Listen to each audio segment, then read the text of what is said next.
Hello, and welcome back to Star Wars Force and Destiny.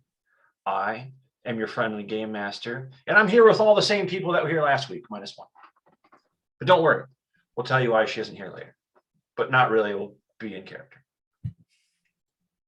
Last we saw our heroes, they had just escaped the planet of Ord Radma and were hurtling towards a new planet where they're going to be stealing an Imperial shuttle. Just before, there we go, we sort of broke. Curl, the Wookiee, was quite upset about the fact that the hollow chess table was broken. And H3 was beginning to question why his memory had been wiped, amongst many other things. At that point, he was sort of put to sleep forcibly.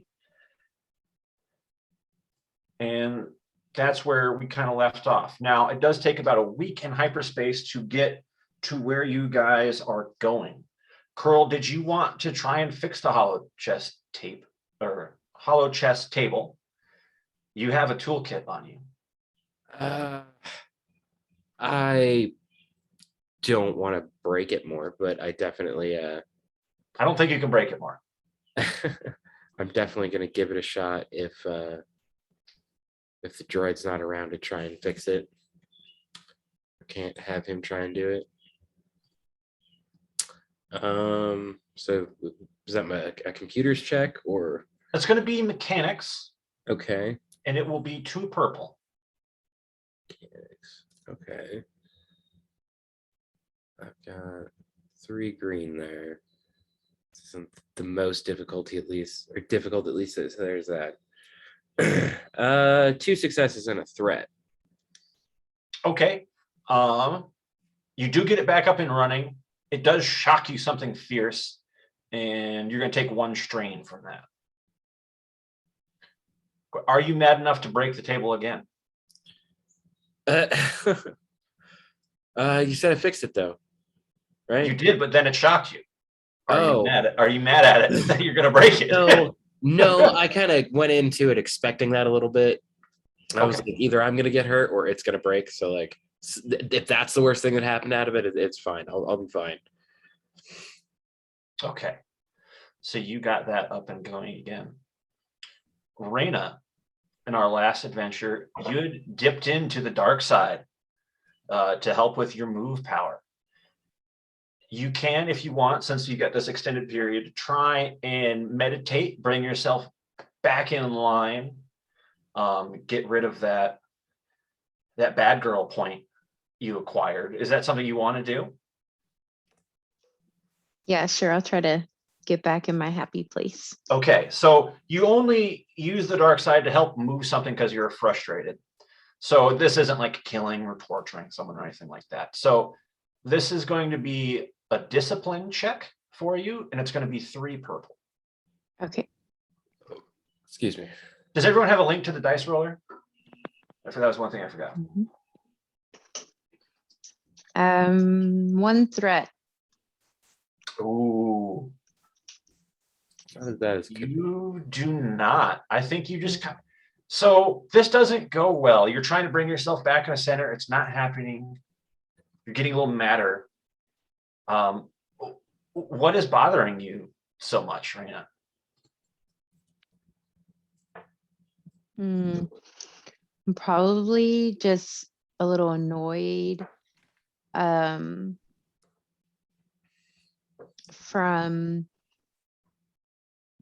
the Wookiee. He smells. No, but yeah, probably him and my friend Partana. Pana. Yeah. Yes, how everything went down in the last one, that I do feel like I'm arrogant, that I could have done a better job, but I still follow their lead. Like I'm probably like a little bit mad at myself that I don't, because I think I would do better. Yeah. I don't know that I really would, but I think I would. And so I'm annoyed, Yeah. Yeah. So with that threat, I'm not going to give you a point of strain, but I am going to say that you've got a bad feeling about something and you can't place where it's coming from. And the fact that you can't know where it's coming from is getting you a little bit even more agitated. It's like this perpetuating cycle of anger. Okay. Okay. Vox, you've been on this starship for a week. The Wookiee smells. The Zeltron girl is annoying. There's this little girl that seems to be pissed off all the time. How are you handling this star voyage? I think I'm still thinking about my experience with my jetpack and my spaceship being taken away. And if I had those things, I wouldn't be with these kids. Yeah. And then this droid looking at me up and down every second. Yeah, he is looking at. He's been eyeing you for a minute. He has judging eyes for some reason. So other than that, yeah, I think I'm good. Cool. Are the hands always just like on the blaster pistols, waiting for that droid to make a wrong move? Always. Yeah. Anything else you're doing aboard the ship? No, I'm just always looking around, see what's going on. I'm trying to pay attention to this guy, Dax, just in case, because he seems suspicious. But other than that, yeah. So where are you hanging out in the ship? Are you hanging out in the cockpit with Dax? Are you in one of the bedrooms on either side or the cargo holds? I'm still trying to hang around the kids as much as possible because that's my job, and I'm trying to take it personal. Okay. Yeah. Totally. Okay. H3. I know last time we spoke, you definitely wanted some more information, and we will dip into that as much as you want. Once you finally come back to, you are in the computer's room, just a little bit behind the cockpit. And in that reset, you're able to access your original droid brain a little bit more, and you figure out that you were property of Imperial intelligence. Now, for the gathered players and those watching as well, we tend to think of the Empire as just one entity. It's the Empire, they're stormtroopers and whatnot. But the Empire has many different branches. So stormtroopers are the Stormtrooper Corps, Star Destroyers and TIE Fighters, the Imperial Navy. There's the Imperial Army as well. For any of those that have watched the movie, that's in Solo when he's fighting in the mud, and he's not dressed like a stormtrooper. He's in the army, in the Imperial Army. Imperial intelligence is its own entity, and the Imperial Inquisition is its own entity, and they do not trust each other. Imperial intelligence is left over from the Clone Wars. They used to be Republic intelligence, and the Inquisition is investigating them a lot because they still believe that they aren't totally loyal to the Emperor, that they have their own motives and things like that. You figure out that you belong to Imperial intelligence, but that's all you're really able to access right now. If you wanted to dig deeper, you could try. I know you kind of wanted to interrogate Dax about what happened before your memory wipe. What would you like to do? And I was put to sleep by Dax. Yeah, he's a restraining bolt on you. You're getting a little uppity, so he puts you back in your place. Okay.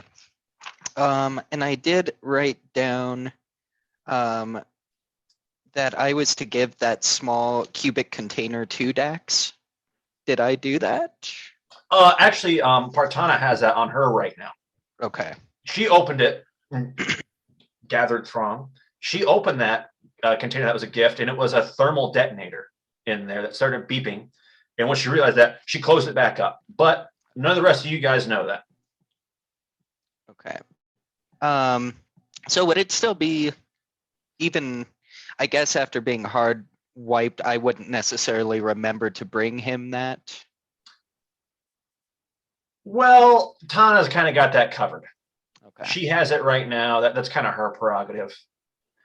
Your droid mind is sort of on other bigger things than just a simple task of giving a cube. Sure. Being a smart droid as you are, you kind of assumed that when he said gift, it wasn't a gift. Gift. Okay.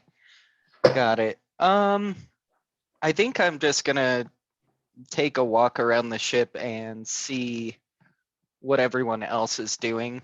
So Dax is in the. Oh, sorry. Go ahead. Yeah, that was all. I also wanted to take a look at the hollow table. Okay. Dax is in the cockpit, piloting the ship, getting ready to come out of hyperspace. It's been almost a full week. The Wookiee has fixed the hollow chess table and has been playing various people. Reyna has been keeping to herself, meditating in one of the bedrooms. The Mandalorian has not let any of them out of their sights. And Tana, I don't know. She's usually hanging out with Curl, but she's kind of checking in on everybody, making sure everyone's okay. Talking a bit too much for some's likings, but yeah, you're right. In that case, yes, I will go and visit Dax in the cockpit. All right. I'm gonna move you up there. So he's asked for your assistance in plotting the final course to the planet, which is named Hanul. And I want you to make me an astrogation check as you start to type in the coordinates for it. Okay. That's going to be... And it's going to be only 2 purple. 2 purple. Okay.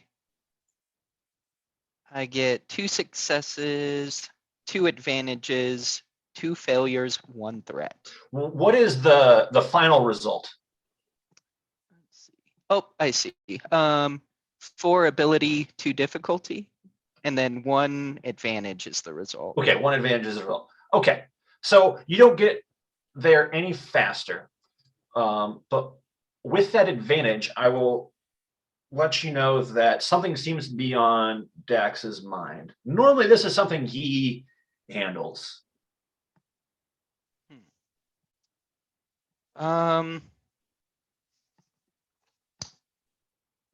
I'm just gonna ask him. Something seems to be on your mind, Dax. Are you okay? Yeah, I'm fine. I'm fine. I'm fine. It's good. How are you?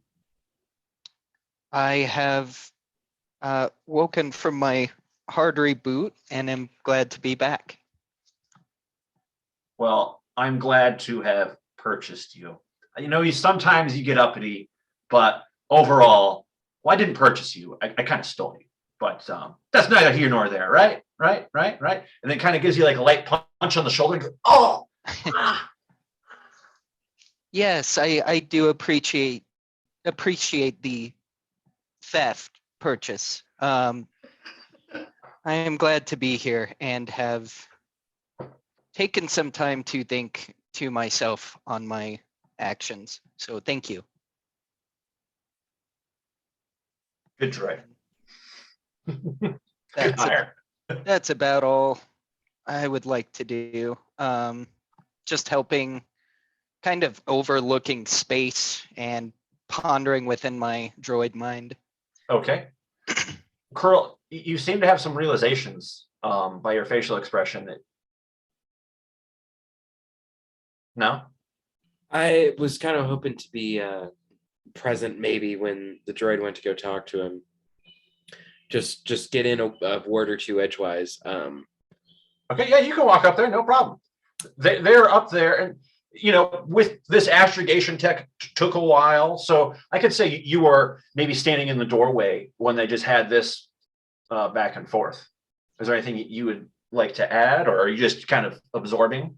Okay, so I want to engage him because the line for my sense thoughts ability says it has to be an engaged target. So I assume that means I have to be like talking with them, engaging them. No, engaged is a distance range.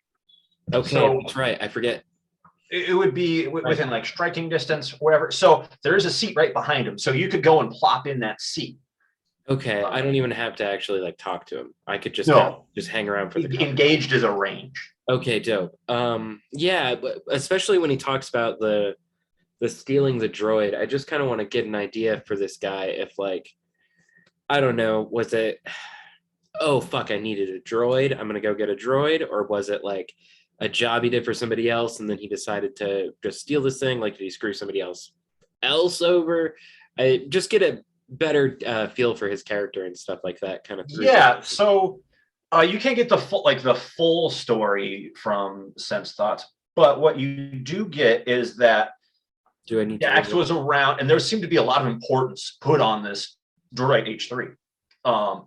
And he just saw an opportune moment to walk out with the droid.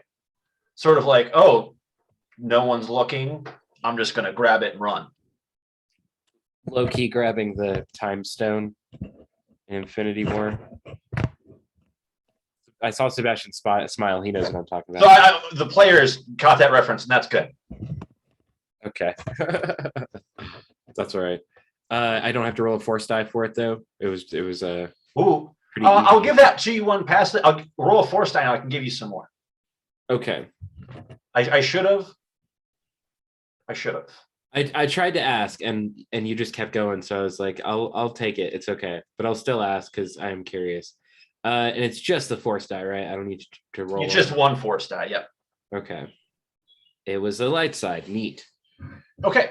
With that one more light side, I will give you, since you're sensing his thoughts, he is nervous. Could I was gonna say so with it being a light side die, it's definitely me like trying to look out for my friends and stuff and try and see where everything is at and kind of get a gauge for this guy. So I'm like kind of looking out for everybody that I'm traveling with, to see if he's on our side or not. If there's any malice, and if he's nervous, is it because he's going to turn on us and he's like, oh shit, I hope they don't find out, kind of thing? There's a lot to unpack there. I'm sorry. Yeah. You're good. So he's not on your side. He's on his side, and he's worried about his skin. Mm-hmm. You are inconsequential to Dax. He's got to look out for number one, and that's him. Okay. Not so much like, oh, I'm worried, like, oh, I got to hand these kids over, blah, blah, blah. It's not like that. He's worried about himself, and he's nervous about something that's going on.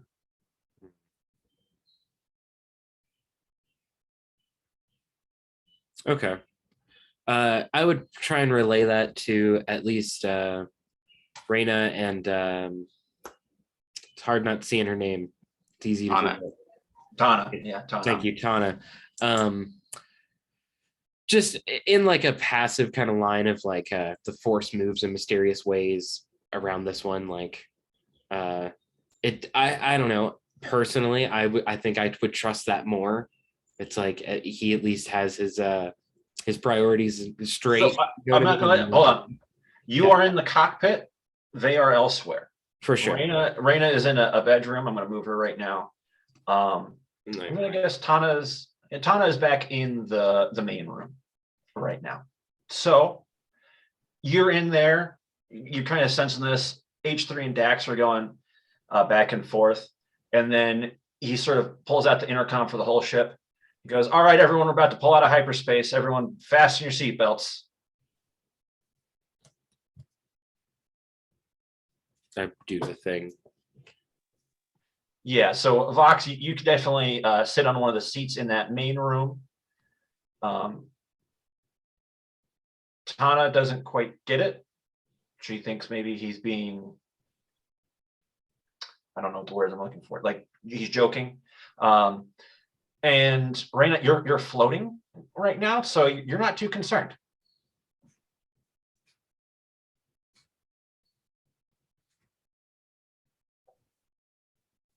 Is there anything anybody would like to be doing as you guys are just about to come out of hyperspace? Yeah. No. Okay. No. Okay. So you guys pull out, you can, out of hyperspace, you can see the planet Hanul in front of you. It's a bright orange orb, just one sun. And Dax goes, all right, this is a pretty rough place, but I think we'll be all right. If there's a little bit of an Empire presence here, maybe the pirates have settled down a little bit. And as he says that, there's a boom, and the whole shit rocks as the display panels say there is impact in the back right quarter, fire in the aft cargo hold. At Vox, you see this. As this impact happens, Partana goes flying forward and hits her head on the hollow chest table and goes down. You can see a nasty gash in her forehead right where she hit the lip of the table. Raina, you're floating, but you just kind of float off to the side. Vox, I need you to make a, what would this be? Gang, would this be a resilience check, a vigilance check, maybe a discipline to stay still? Any recommendations? Isn't there coordination? Oh, coordination, yes. Yeah, let's do that, coordination. This will be a hard coordination check, so that's going to be 3 purple.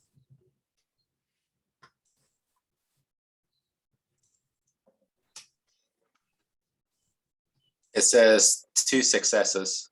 2 success. You stand your ground. Oh Just yeah, stoic. badass. There's a little bend in the knees, but like the body stays upright. I feel like. No stronger than a bus, just pulling off. Yeah. So this is H3's cue, I believe. He would definitely stand and start scanning the area. So you can, on the panels in front of you, you see that there's 2 ships behind you. The back left of the ship, if you're looking at it on the map, is currently has a fire going on. Dax is going to hop on the intercom and says, all right, I need all hands on deck. I'm going to hop on one of the guns. Someone else needs to take the other. Someone's got to pilot the ship. Someone's got to help navigate. Think I could help pilot? I mean, I'm not the best piloting. Neither am I. I can pilot. Raina is the best pilot. I'm not sure if she wants to, but she is the best. And it's space piloting space. Okay. So here's what needs to happen. Someone's got to make some piloting space checks. Someone's got to make a gunnery check. Someone's got to make an astrogation check. And someone's got to make a mechanics check to start putting out that fire. Who wants to do what? Yeah, I can. I think I would probably run to put out the fire. I can be the gunner before anything else. I might shout at Rhea to go try and pilot the ship, because seeing Tana. Thank you. I almost said Talia for a second.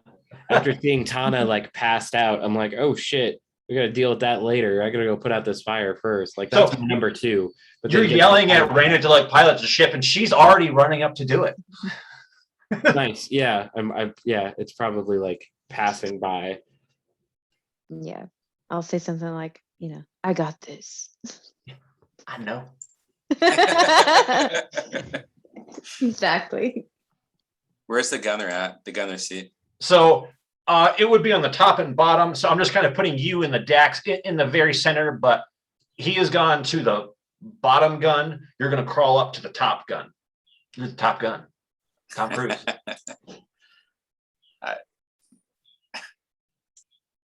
I will stand by with the astrologation checks, I suppose, and hang out with our new pilot.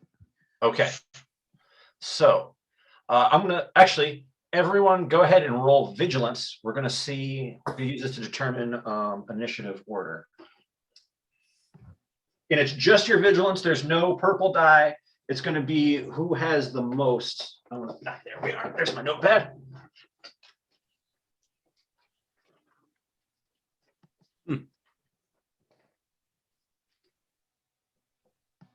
I got 2 advantages. Okay. got an advantage and a failure. Take away that purple. You shouldn't have any failures. Yeah, there should be no failures. It should be just green. Oh. So go ahead and roll that again. 2 success. Okay. Wow. I I have a boost die on my vigilance, so I wound up with a success and 5 advantage.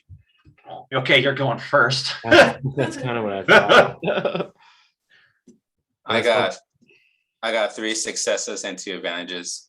Okay. So we've got the Wookiee first, followed by Vox, and then H3, and then Reyna. Tana is bleeding on the floor. She got a rock. She got rocked. Okay, so Curl, you see billowing flames issuing forth from one of the quarter panels.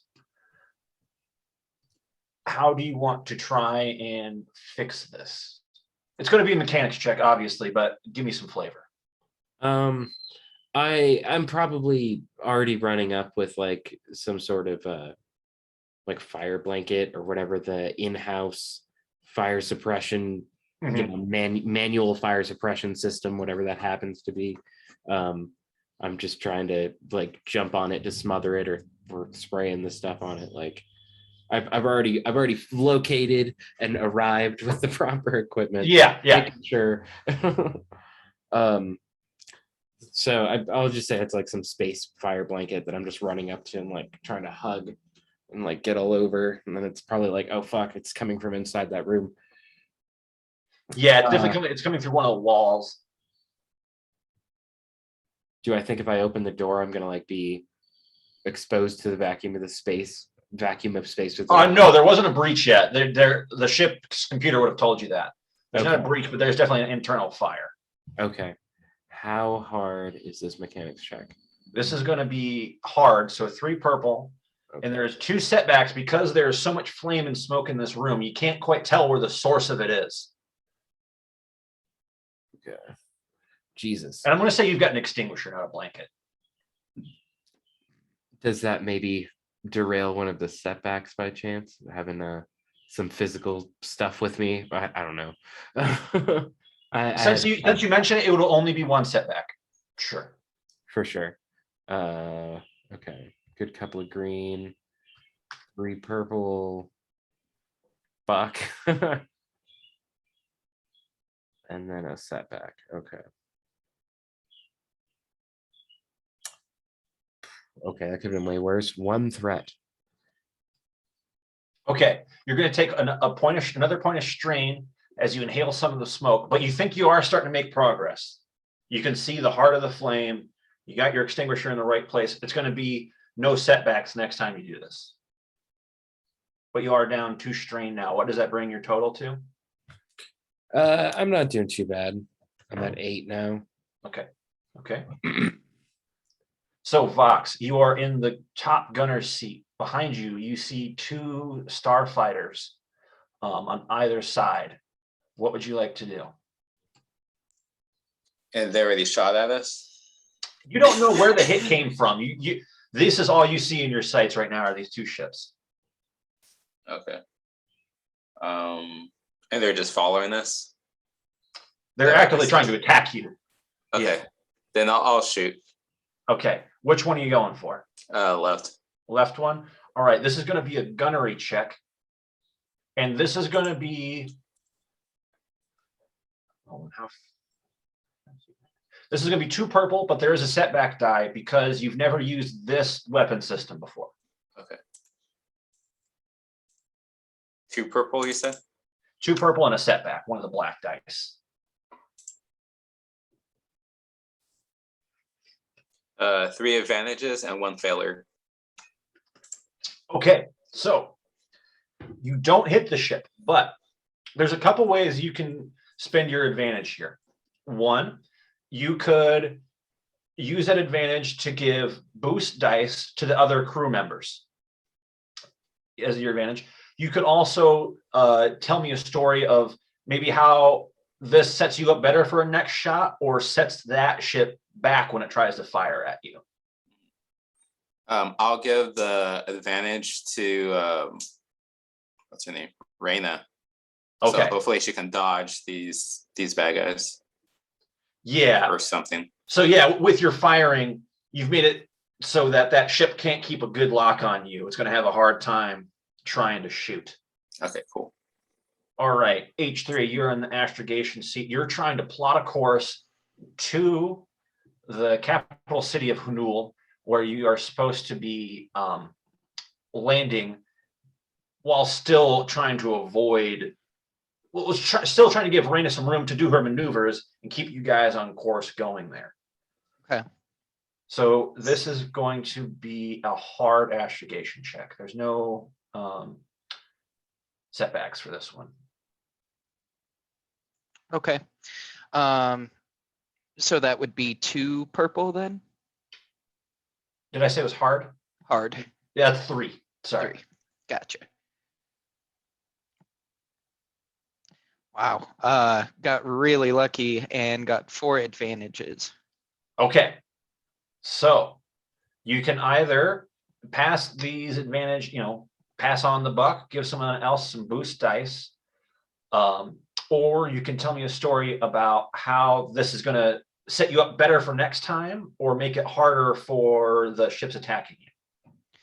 I feel like there's a lot going on, but I noticed everyone jumped into action pretty quick. Yeah. I feel, given my first astrogation check of the night, that I would like to keep those advantages, keep myself focused on the course ahead, and especially with all the maneuvering going on, my focus is just going to be on making sure this plot, this course is plotted correct. So next turn, you're going to have 3 boost dice. And since you got so many advantage, I'm going to decrease the difficulty by 1. Rather than give you like 4 boost dice, I'm going to give you 3 and decrease the difficulty of your next check. Okay. Okay. Raina, you are in the pilot seat. You're back at it. You are trying to dip. What's it from Dodgeball? Dip, duck, dive, and dodge away from these fighters. So give me, this is going to be a hard piloting check, but you've got 3 boost dice that Vox gave you. So it's going to be 3 of those blue dice. Okay. It's a 3, so it's 3 purple, you're piloting, and 3 boost dice. So is it the planetary or the space? Because you're in space right now. Okay. Okay, that makes sense. Okay.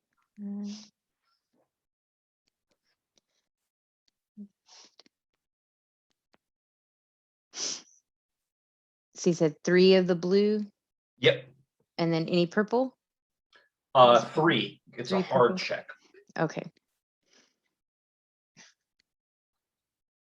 2 successes and 2 advantages. Oh, wow. From all of that, I expected more. Hey. So you were able to expertly dodge through the fire. And because of that, next the spaceships would go, but I'm going to say that they both missed from all those successes. Now, with those 2 advantages, do you want to pass on boost dice to other people, pass the buck, or maybe tell me a story about how this sets you up better for next time? Use the advantage in some kind of creative way. I think as the pilot, I think it's very important that I do it well.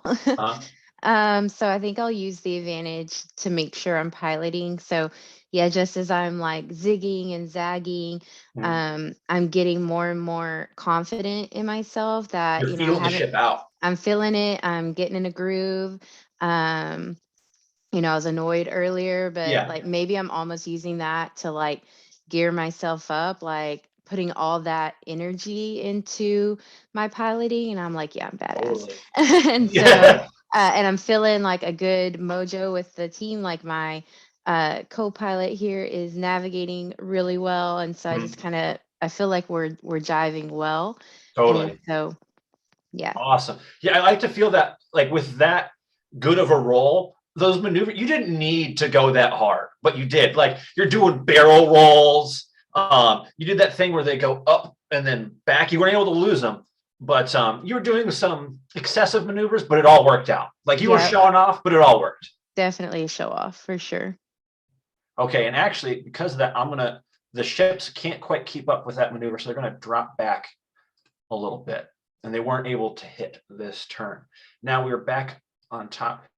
Curl, could you change your Zoom name to Curl so I can stop calling you the Wookiee?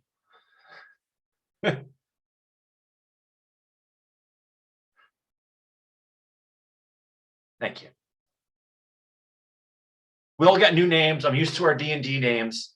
We're all learning here. Okay, so now you're coughing on smoke a little bit. You can definitely see where the fire is at. Do you want to try and blast it again with your extinguisher? He's role playing perfectly. Yeah. All smoking over here. Yes. Yeah, no, I'm gonna try and get in there if I can and extinguish that as much as possible. More mechanics. Yeah, it's another mechanics check. This is hard, but there is no setback this time. Okay, so it's still 3 purple. Yep. Okay. An advantage, but 2 failures. Oof.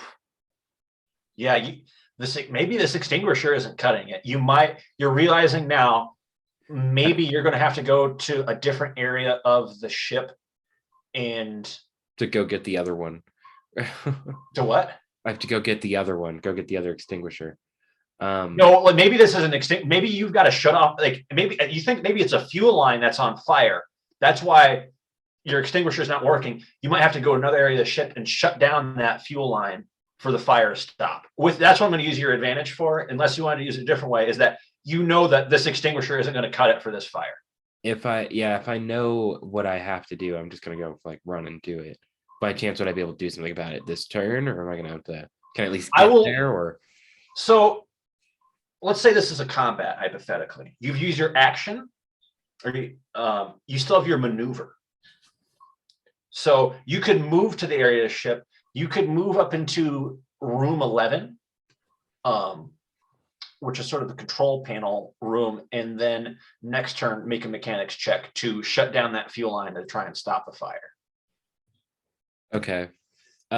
Yeah, so I'll use my movement to get over there, and then I can use my maneuver to like prepare for something, can't I? Like prepare to grab the thing or like press the buttons or whatever it is. You're using your maneuver to move. If you hadn't moved, it would be like aiming. So if let's say you're shooting in this case, you could run and then shoot, or you could aim and then shoot. In this case, you are running to the area you need to be. After shooting. Yeah. Got you. Okay. Yeah. So I'll move you over to room 11 so you're there next time. Okay. Oh, I forgot Dax's role for shooting. Just running through the whole place. He got 1 advantage, so he's not really doing much down there right now. Chaotic Wookiee style. Okay, Vox, you are up. I'm gonna go shoot the one on the left again. Okay. This is going to be an average check, so 2 purple versus your gunnery. Oops. 2 purple. And then no black die? No black die this time. It kind of looks like we're being chased by the Space Invaders, or there's another game. Galaga. Yeah, they totally look like shit from Galaga for sure. Yeah. I got 2 successes with 1 advantage. All right. So with that 2 success, you're and you see a laser beam hit the one on the left. It's definitely damaged. It's not down yet. How would you like to use that advantage? Do you want to use it as a boost die for yourself or someone else? Or do you want to maybe tell me a story about how you get into a better position or whatnot? Can I use the story as in like I messed up one of his wings, his jets, I guess? I don't know. Yeah, so yeah, totally. You hit one of the thrusters. He's now going a little bit slower. So, and I'll tell this for all the players involved. Advantage can be used very creatively, as long as you're not like, we win. Yeah. You can get away with a lot. The more advantage you have, the more crazy stuff you can do. Okay, cool. Yeah, So, I shoot one of the thrusters to weaken him, basically. Yeah, he's not going as fast. He might not be able to keep up with the ship as much as he wants. Okay. H3, it is your turn again. You're trying to pilot a course to the planet's surface. Now, this is going to be an average, so 2 purple dice astrogation check, and you've got 3 boost dice. And boost, is that the green? That's the blue dice. Blue. Okay. And So then it's plus 2 purple, yeah, 2 purple, your astrogation check, and 3 of the blue boost dice. Got it. Okay. I got 6 successes and 3 advantages. Holy fuck! I'm coursing, man. Yeah. So you've got the course locked in. You've got it on Reyna's display. It's kind of like if you guys ever play a racing game and they have the driving line where you need to drive, it's like that in the window. So she knows right where she needs to go. How would you like to? You said 2 advantages. I got sorry, 3 advantages. 3 advantage. How would you like to use those 3 advantages? I feel pretty good about the course I've laid. Solid about it to the point that I begin panels and kind of feeling out the ship as she's moving. And I do notice that this fire is still pretty rampant. It's growing. So what I would like to do is use my advantage to somehow analyze these panels and see if maybe, I can shut off that fuel gauge that is fueling this fire, or if there's a way, if I can isolate the fire, maybe I can seal that part of the ship and open that part so it vacuums out. Essentially, I want to use it to help our Wookiee friend in his task. Okay, so I'll make you a deal. So I will give Curl 1 boost dice, but the other 2 advantage I'm going to use. You notice as you're looking over all the other panels, there's a 3rd ship coming up slowly. This one looks a lot more beefy and much more heavily armed. It's a gunship coming up from behind. Seeing that, I would like to use the. So would I essentially be like splitting up these advantages, or was that advantage to see it? So I'll say, if you wanted to help Curl, I'll use 1 advantage to give him a boost dice. I'll use 1 advantage to let you see the ship. You still have 1 more. You can use how you choose. Okay. Yeah. So as I'm looking it over, I'll give that boost dice to Curl, and I see this very large gunship that is slowly approaching. I would like to give it to Vox. Okay. And I would like to essentially say over like the intercom, yeah, there's a gunship. There's a gunship approaching us from wherever it is that I'm seeing it. Yeah. To kind of help him as well in maybe targeting it, or if essentially so he could target it. Yeah. So he can't see it right now because of where he's in the gunner's turn, but you tell him gunship 6 o'clock, so he can take aim at it if he chooses next turn. Okay, awesome. Okay, Reyna, you are feeling this ship. Go ahead and make me another hard piloting check. This is going to be 3 purple.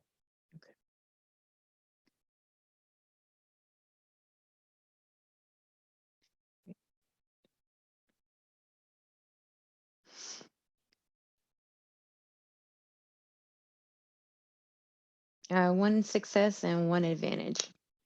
Okay, with the 1 success, you are able to still keep avoiding most of fire, keep enemy fire, keep yourself on track. How would you like to use that advantage? Do you want to have that be a boost for someone else? Do you want to use that to your advantage to do something cool? Am I aware of the gunner ship? Like, you just heard the droid screaming about it, so yeah. Okay, so I do know. Okay. Yeah.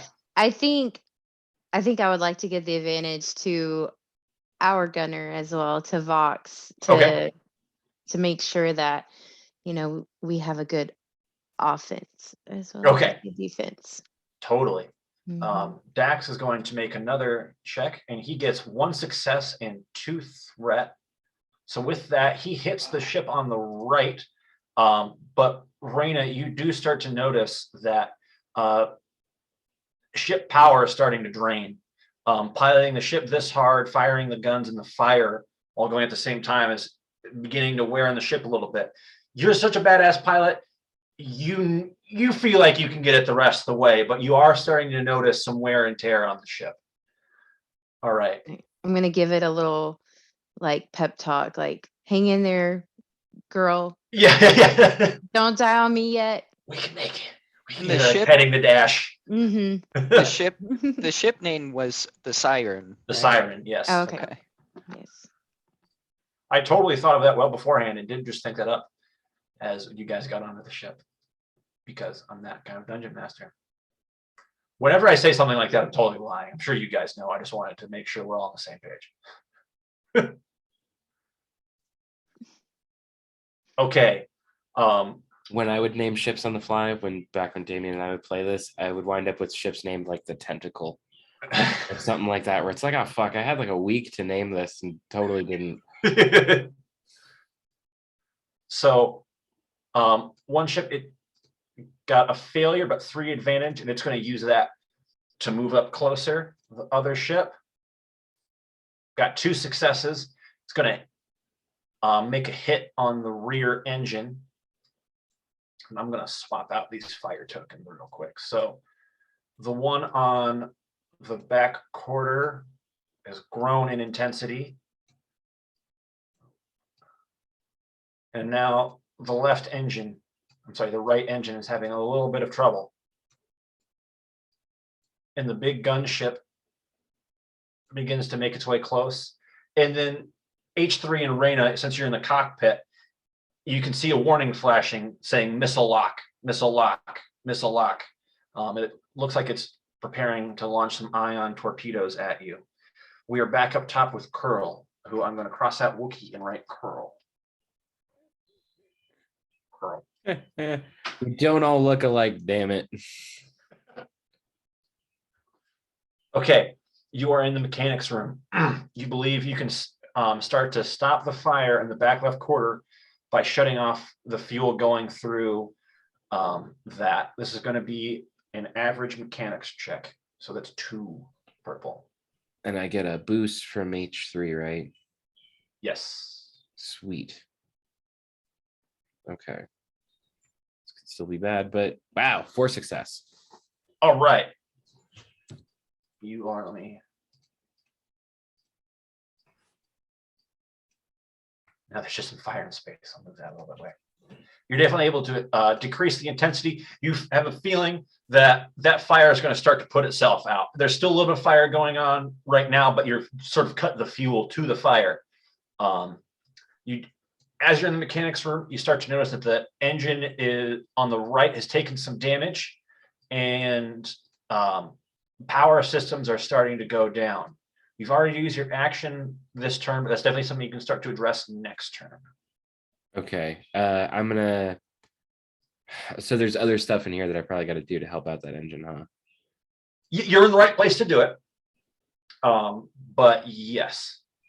Okay, because I definitely wanted to go try and check on. Yeah, I just keep thinking Talia now. It's Tanya. Tana. No, why? Not. Should I put a nameplate on the token? Would that help everybody? That might help a little bit. Help me definitely. I was gonna go try and check on her, and then I don't necessarily know the situation going on outside the ship, but I feel like my Wookiee senses are tingling, and it's like I want to just go jump in a smuggle hole. Like there's got to be a floor plate that lifts up somewhere that I could just like go grab Tana and hide in. That's kind of where I'm feeling, but there is room number 4 is a med bay. So if you wanted to move her there, I could let you use your maneuver to go over and like scoop her up. And next turn you can move to the med bay. I probably got to take care of the engines first. That's still my number 2, but it's okay. I'll get there next time. Okay. So, Vox, you see now all 3 ships that are trailing you. You do have 2 boost dice should you wish to target the gunship. Yes. Okay. This is kind of far back. This is definitely going to be a hard check, and I'm going to use a setback die because it's so far back and you can't quite actually see it. So right now you only have 1 boost die. So it's 3 purple, your gunnery, 1 blue boost die. 1 blue boost die. And what about the black die? That canceled out one because you had 2 boost die. The 1 black dice canceled it out. Okay. Normally you're supposed to roll both, but I'm just going to use it to cancel it out. Okay. So 3 purple, 1 blue, and then my gunnery skill. Gunnery. Okay. 5 successes and 1 threat. Oh, okay. You just pummel this thing. Yeah. Might I offer an idea? Yeah. Yeah, like because he got so many like sweet hits in a row that the gun just like overheated. It's like, that happens in Star Wars. Oh yeah, that's what the threat is. Good idea. Vox, I am going to have you roll a D100 because you did deal a critical hit to that ship. Do you have your DM screen on you, Nick? Don't grab it. I'm going to pull it up on this side. Oh, I already rolled it. My bad. 39 was my first roll. Okay. Toolbox. There you go. 1 second. 1 moment.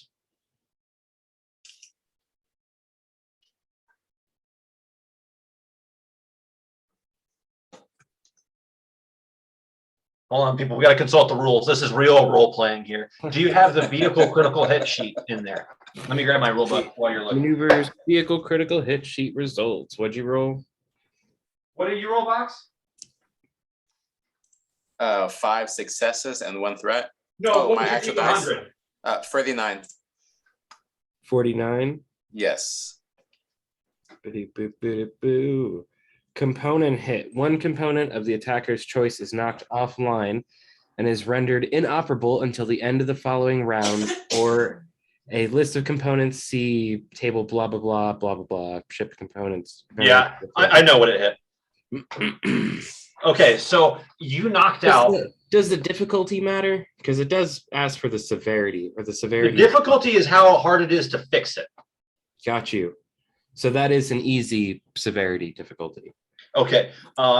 You have knocked out one of the gunner's turrets on that gunship.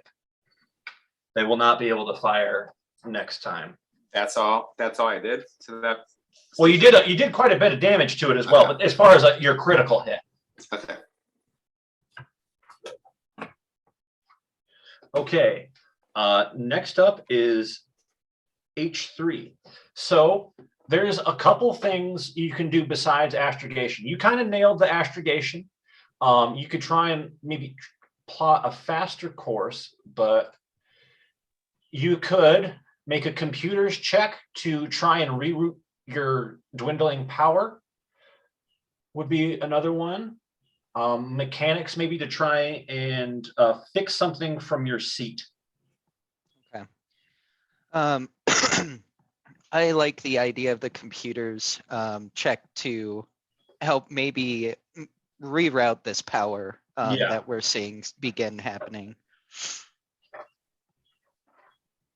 So this is going to be a hard computer's check. That's going to be 3 purple dice. 2. Okay. Let me make sure I did that right. 2, 2. with 3, I get 3 successes. Okay. Oh, hold on 1 second. Never mind. Let me re-roll. I forgot to take out the boost. Oh, okay. 1 success and 1 advantage. 1 success, 1 advantage. Okay. You are able to pull a little bit of power from the life support. It's, everyone can still live in here. It's just air isn't being filtered quite as quickly.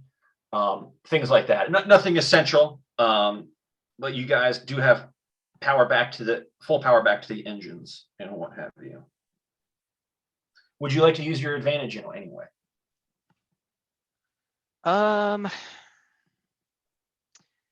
Yeah, I'd still like to give it to Curl, as I can hear as I'm furiously working on all of my stuff.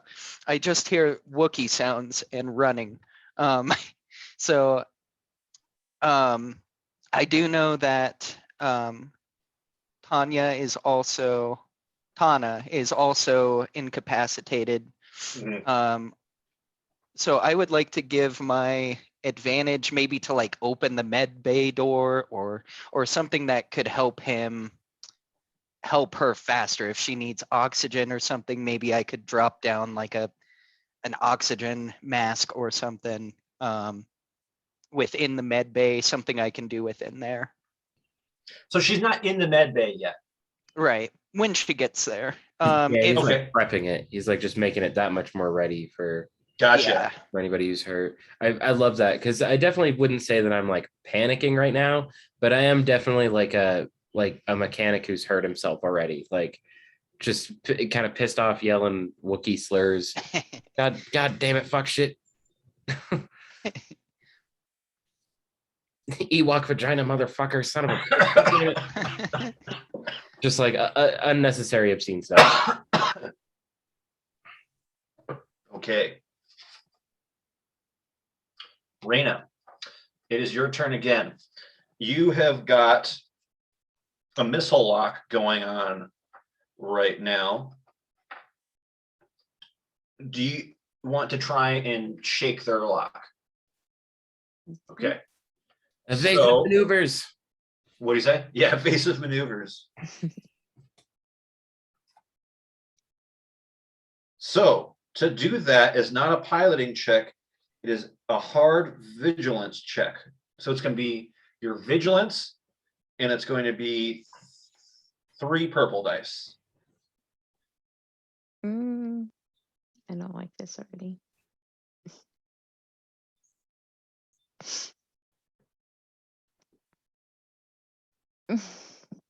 Two advantages and 3 failures. Oh no. Mm-hmm. So if anything, they're more on target than ever. Would you like to use your advantage in any way, though? Maybe make it easier for you piloting next time, or give a boost to someone else? Yeah, I want to make it easier for me to pilot next time. And the thing that's going to do that for me is I turn on the radio. And so now I'm blasting some music so I can really focus. Obviously, it's Star Wars music. It's Star Wars music, but what is the Earth equivalent to the music that you have just turned on? I want some sort of like, I don't know. Like I'm envisioning like the soundtrack from Guardians of the Galaxy. Something from there, something like it's upbeat but rock based, so kind of an 80s 90s vibe. So it's also vintage. It's like old Republic rock. Yes. Bit funk. As a free action, I want H3 to say, I have not heard this one in the cantina. I have not heard this in the week I have been cognizant. Yes. Yeah. So hopefully it's just like a good morale boost to everybody. Yeah. And I'm serious now. Serious. Yeah. Okay. So I feel like Curl would hate it. I feel like Curl would not agree. It's not, Yeah, it's even louder. I'm like, yeah. Now I'm like an old man yelling about the music being too loud. Okay. Oh, DM, quick question. Mm-hmm. Maybe this will be a thing is like we've played a little bit more and you start using just like despair and the thread die or something. I don't know. So like something you can do with advantages, if you have two of them, something that the rules offers is performing an immediate free maneuver that does not exceed the 2 maneuver limit. Is that something that you want to include or? Yeah, no, that'd be good. And just remind, like a maneuver is like a movement. It's not an action. There's a list of maneuvers. Aim, assist, guard stance, interact with environment, manage gear, mount or dismount, move, drop prone, stand from prone, or prepare. Take a maneuver to prepare something or for something else. Yeah, no, those are all good. Yeah. Okay.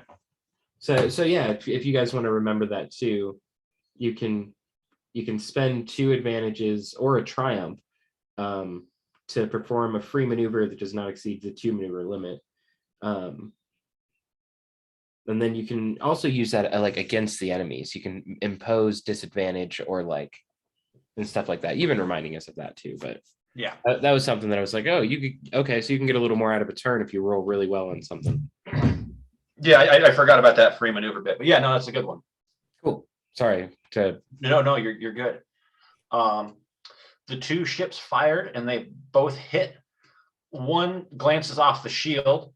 Another one hits in the back right. While there's some damage to the armor plating, it has not caught fire on anything yet. And the gunship has now launched 2 proton torpedoes. They have not yet hit the ship, but they are headed your way rapidly. We're back. What? Incoming. Yeah. We are now back with you, Curl. Okay. So I want to just do whatever I can from this room to keep the ship from destroying itself. Like, I'm not currently aware of the dogfight that we're in, really, except for the fact that, the ship was on fire. That's my main goal. And then trying to take care of Tana. Thank you. So whatever I got to do in this room to kind of get that engine under control. If you remember, H3 did do quite a bit to switch power back around in the ship, so things are looking a little bit decent. You think okay. You might be able to go 10 to Tana now. Not like a lot of the instrument panels are flashing good. There's nothing you can really do about the engine from here because that's external damage. But now might be a good time to go assist Tana. Okay, for sure. Yeah, I will go try and pick her up then. Run across. Kind of like look in the room, press a couple of buttons, and then just tried to press more, but it's like, oh, it's fine, and then just left. What is that noise? As I'm like running through. Okay, so hopefully I can pick her up or drag her, whatever is quicker, and then run over to the med bay. Yeah, so that was your maneuver. Do you want to use her action to maybe like get the back to mask on her, or do you want to make a medicine check? Yeah, that's kind of what I was thinking. What's my difficulty gonna be? So what do you want to do here? Did I pretty much assess the damage and just kind of get her however stable I can? Okay, so this will be a medicine check to determine what you need to do. This is only going to be an average difficulty, so 2 purple dice. But there is a setback since the ship's rocking all over the place with Reyna's evasive maneuvers. And rockin' music as well. Do I gain any boost from Hex or sorry, H3 doing the Oh, that's right. He did put power back into make sure you were good. So yes, you can get a boost from that. Okay. Should I take away the setback or should I roll both? Roll both. I'm okay to roll both. Cool. Yeah, roll both. More dice. Hey, success and advantage. Okay. She's definitely got a gaping head wound, a concussion. Cool. I could let you use that advantage to maybe start treating one of those. Yeah, I would just use that. Just keep that on to my next turn to try and Like get a a boost. to stabilize or cure any wounds or anything like that. Gotcha. Excuse me. Okay. Curl is not taking care of Tana. Is it possible to lock the door behind me? You're going to lock the door behind you? Yeah, if I Okay. can. I love that. Thank you. Thank you. Did Dax shoot yet? He did, and it didn't turn out any results. Okay. He's not great at gunnery. He's really good at piloting. He's not so great at gunnery. He's maybe now regretting his position of seat. It is your turn, Vox. You got 3 targets, 1 big quad laser cannon. Yeah, I'm going for the gunner ship. The gunship again? Okay. Yeah. No setback this time since you hit it last time, but it is a hard difficulty with how far away it is. So 3 purple, no blue. No blue dice. Okay. 1 success and 1 advantage. Okay. With that success, you are able to hit it. How would you like to use that advantage? Did I just hit the body of the ship? Did I hit anything in particular? You can use that advantage to hit it, have it hit somewhere in particular. Yes. Did it maybe hit one of the missiles coming towards us? He would have to target the missile, and that'd be very hard to do. Okay. He already said that he was going to hit the gunship. Yeah. No, Got I want the gunship. Can I shoot one of his cannons? One of the guns? Yeah. Okay, I'll use my advantage for that to knock it out, destroy it. Yeah, so you hit in that general region. Maybe not quite destroyed, but it's definitely going to be hard to use that cannon effectively. Okay, cool. And I got the other one from last round, right? Or did I That not? was so this is a whole gunship. So what you knocked out before was kind of what you're sitting in. If you look at the gunship, the white ship, there's sort of a bluish cockpit thing in the middle. That's their gunner's seat, and that's what you took out. Okay. So visually, I don't know if I can even see it. How many guns do I see? It would be hard to tell the way Yeah. the ship is designed. Okay. You can definitely see 2 cockpits on either side. Okay. Yeah, that was my turn. Okay. H3, you can attempt to spoof the missiles by either doing a computer's check or a vigilance check should you try and send out some information to try and knock the missiles off of course. You could attempt to co-pilot, making it easier for Raina to do her job. There's a whole slew of things you could do. I think the missiles are our biggest threat right now, so I'd like to do a computer's check to try and knock them a little bit haywire. Okay. So are you trying to do just one or both missiles? Would I be able to know what if it goes from like a hard roll to a? Yeah, I'll let you know. So normally it would be an average computer's check. So that's 2 difficulty to do one. It'd be daunting, or 4 purple dice to do both. Yeah, I'll just do the single one. Okay. So yeah, that's just going to be 2 purple. Okay, computer. 2 there, no boosts.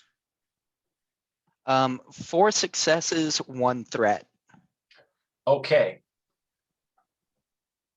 With that threat, the ship is going to take a point of strain, which I'm managing here on my end. With that much success, I would like to say, let me know if this pleases the players, that Hex knocks the missiles off of course so much that it hits the ship that's closest to you on the left-hand side. So it's kind of going for you, and then it redirects, and then boom. I guess I'll allow it. No, that's perfect. So that ship is now boosh, done for. Okay. Now we are on Raina's turn. Would it be totally impossible, because there's still another missile Mhm. coming at us, right? Would it be totally impossible for me to try to use the force while piloting to move that missile? I love this. This is great. Now you are going to have to get out of the pilot's seat and turn around and do it. So what? Okay, so normally a force power would just be a force dice, which you can definitely do, but you have to sort of, you can't visually see the missile, so you have to reach out and find it. I'm thinking either a discipline or a cool check. What pleases the party for that one? Cool, because it's pretty cool. There we go. I like that. Yeah. Super It's cool. going to be a cool check. Okay. So this is going to be a hard, cool check. And if you're able to get some success, you'll be able to attempt to move the missile. Okay. Do I get to use my advantage from my turning my music on? Yes. Okay. You Is get- that you one get or dice two? from that. I don't remember. I think it was just one from last time. One. Okay. Yeah. And those are the blue? Right? Yes. Okay.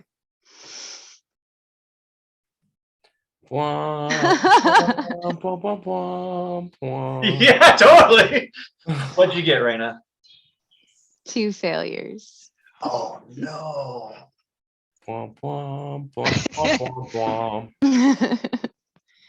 Damn. So you can't sense it. You try your hardest and it's just not there. Boo. To be honest, just getting the failures though is not that bad. Yeah, it could have been a lot worse. Especially on something really, really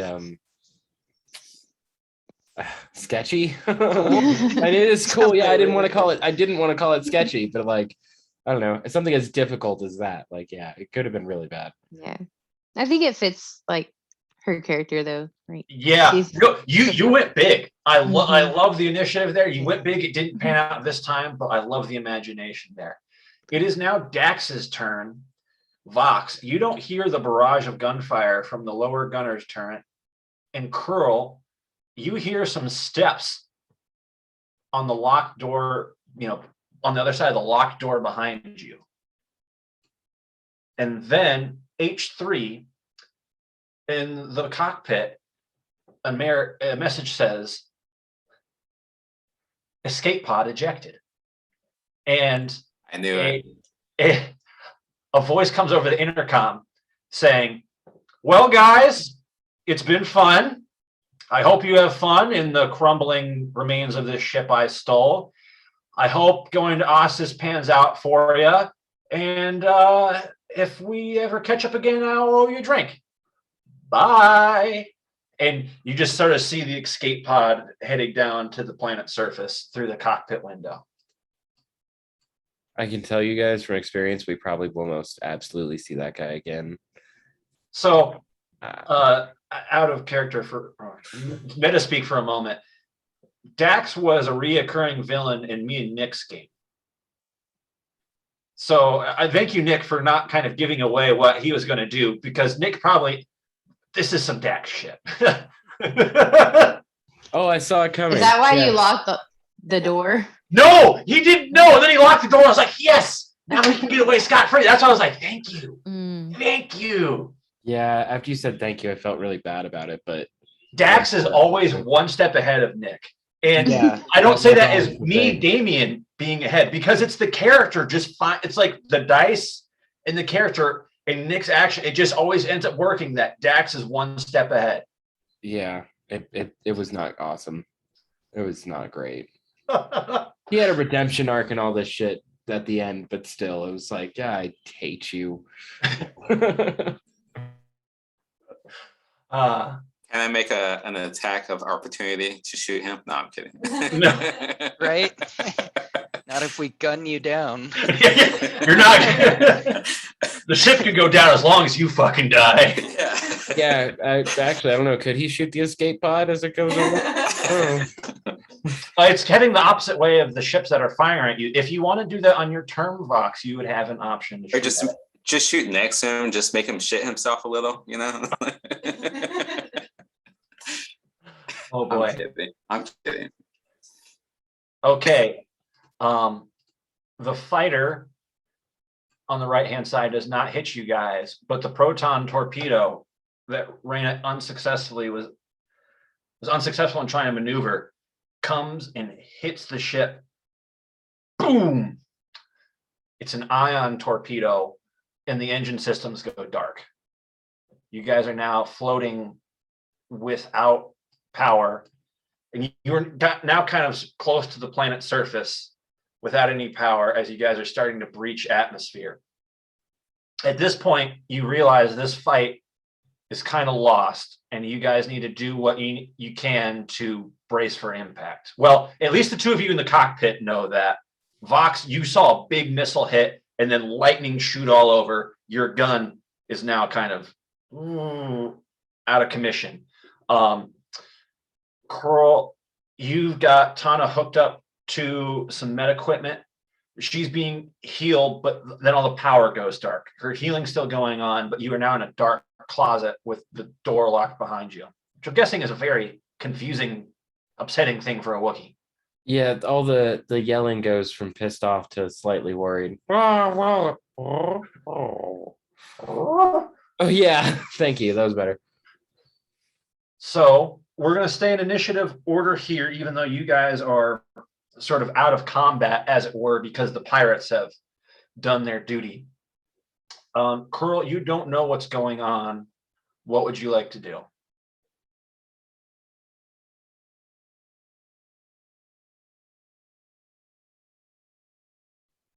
I unlock the door and poke my head out, kind of looking around for like anyone nearby.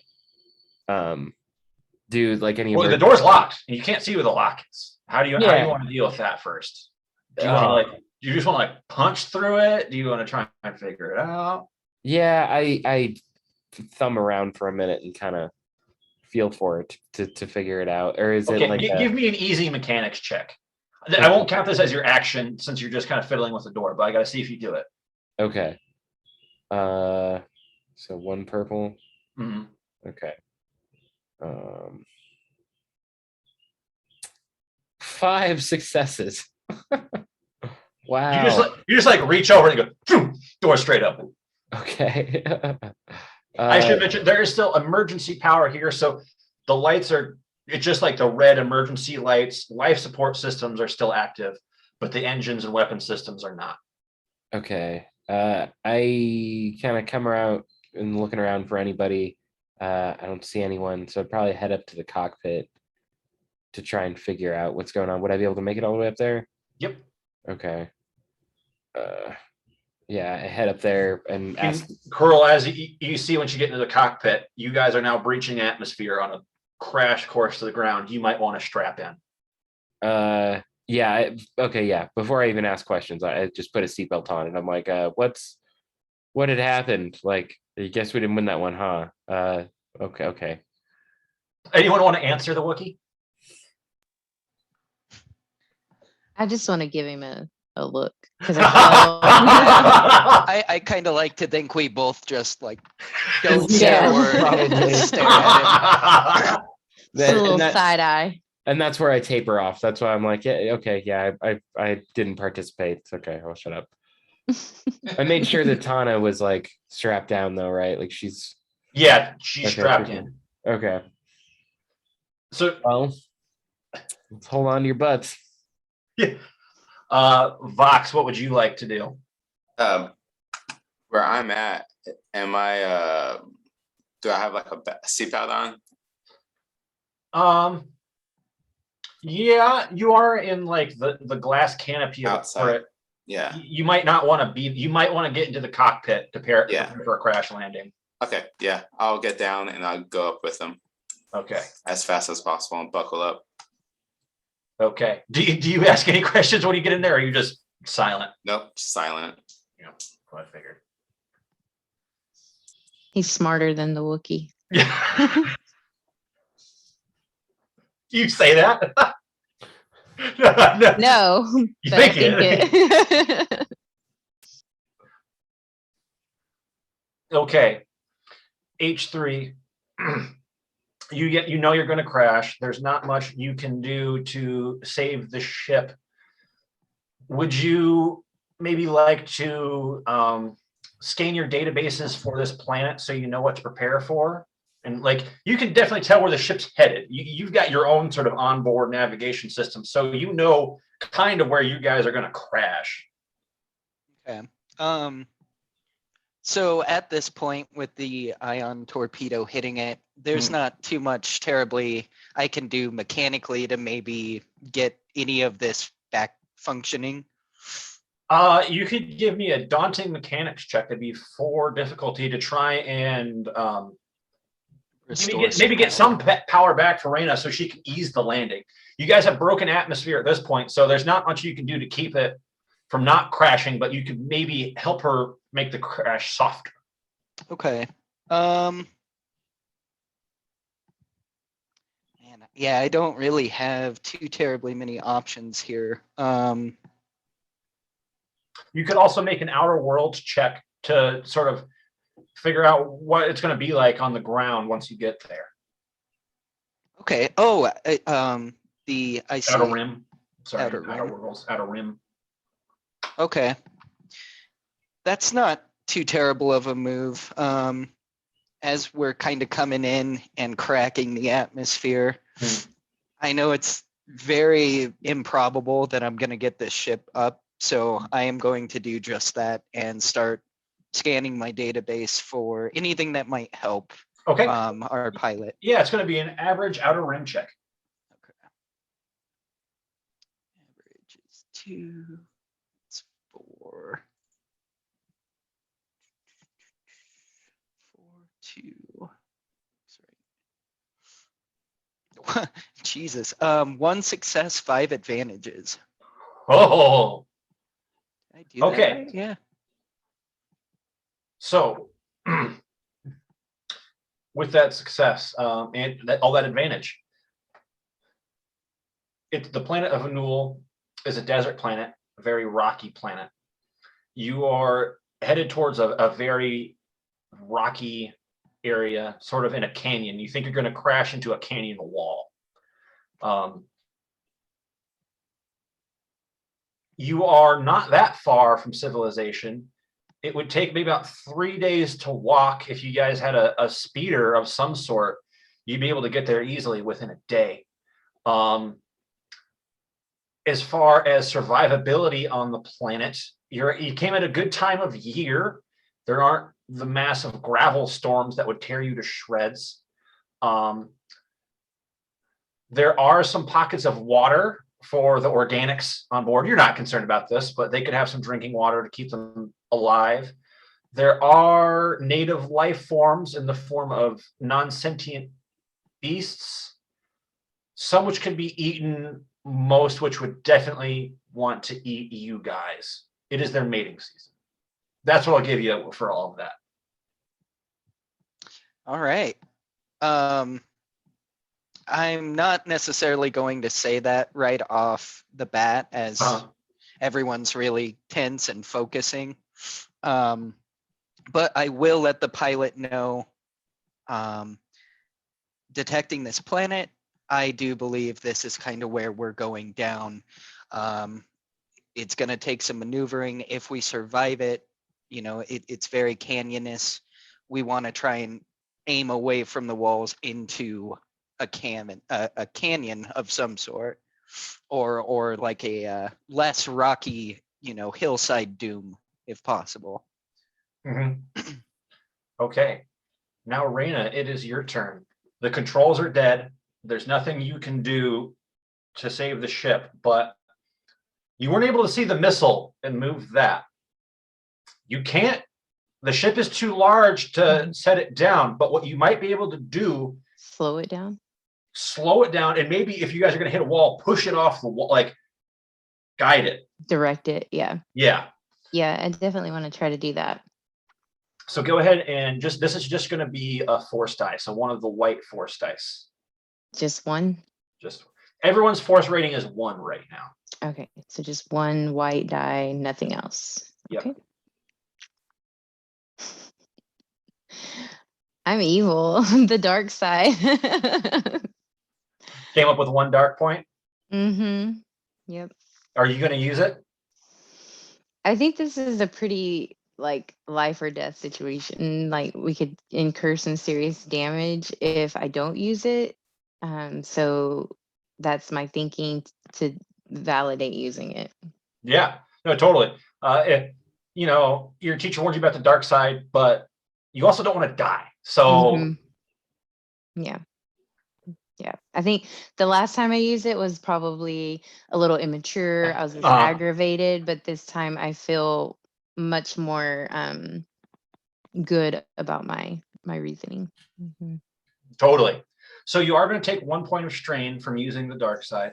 Okay. And you do get another point, not a naughty point. The effects of which have yet to be known. All right. So with this, you're able to guide the crash. You don't go directly into the canyon wall. You're able to sort of guide it down. You kind of skip off the bottom of the canyon. You skip again, and then kind of end up scraping against one of the canyon walls. And there's a final impact as you guys get kind of shoved under the sand. And if this was a movie, everything would go black. And I think there's a good point to take a little quick 10-minute break. Sound good? Sounds good. Oh, yeah.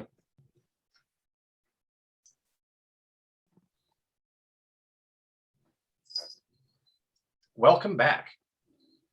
When last we were here, our characters just crash landed onto the desert planet of Hanu. So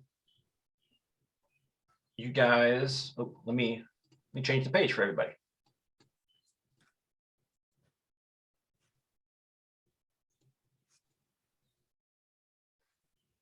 This is the planet of Hanu. You guys can't quite see this yet, though, because you are. What did you share? It's the background if you guys wanted to use it. Okay. And then one, I think, without Mr. Sanders, if you want to use that too.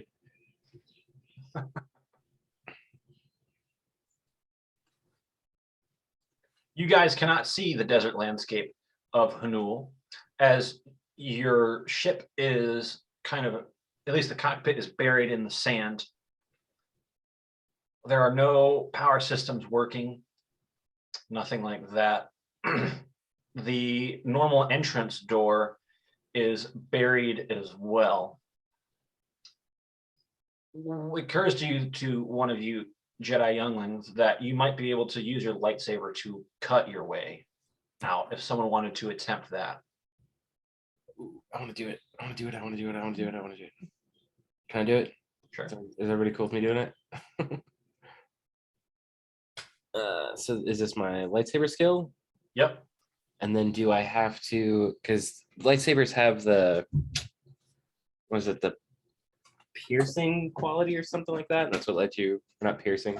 Well, I mean, you're just going to push it through the metal side here and try and cut a hole out.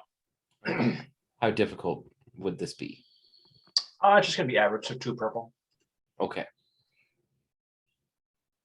Nice. Well, not nice. 2 advantages and a failure. Yeah, 2 advantages and a failure. Okay, you're able to get through, like, not through some of the metal, but not quite all of it. Raina, he's definitely loosened it up if you want to give it a try. Yeah, So sure. This would be an average lightsaber check. And go ahead and give yourself a boost. Okay. You said it's an average what So it's check? 2 purple. A 2 lightsaber. purple. Oh, just lightsaber. Okay. And average is 2 difficult, so 2 purple dice. 2 purple, and then my lightsaber. And then 1 blue boost dice. It's on the right where the combat skills are at. You said 1 blue? Yep. For the boost? Okay. 2, 3, 4. I'm just making sure I'm doing these right.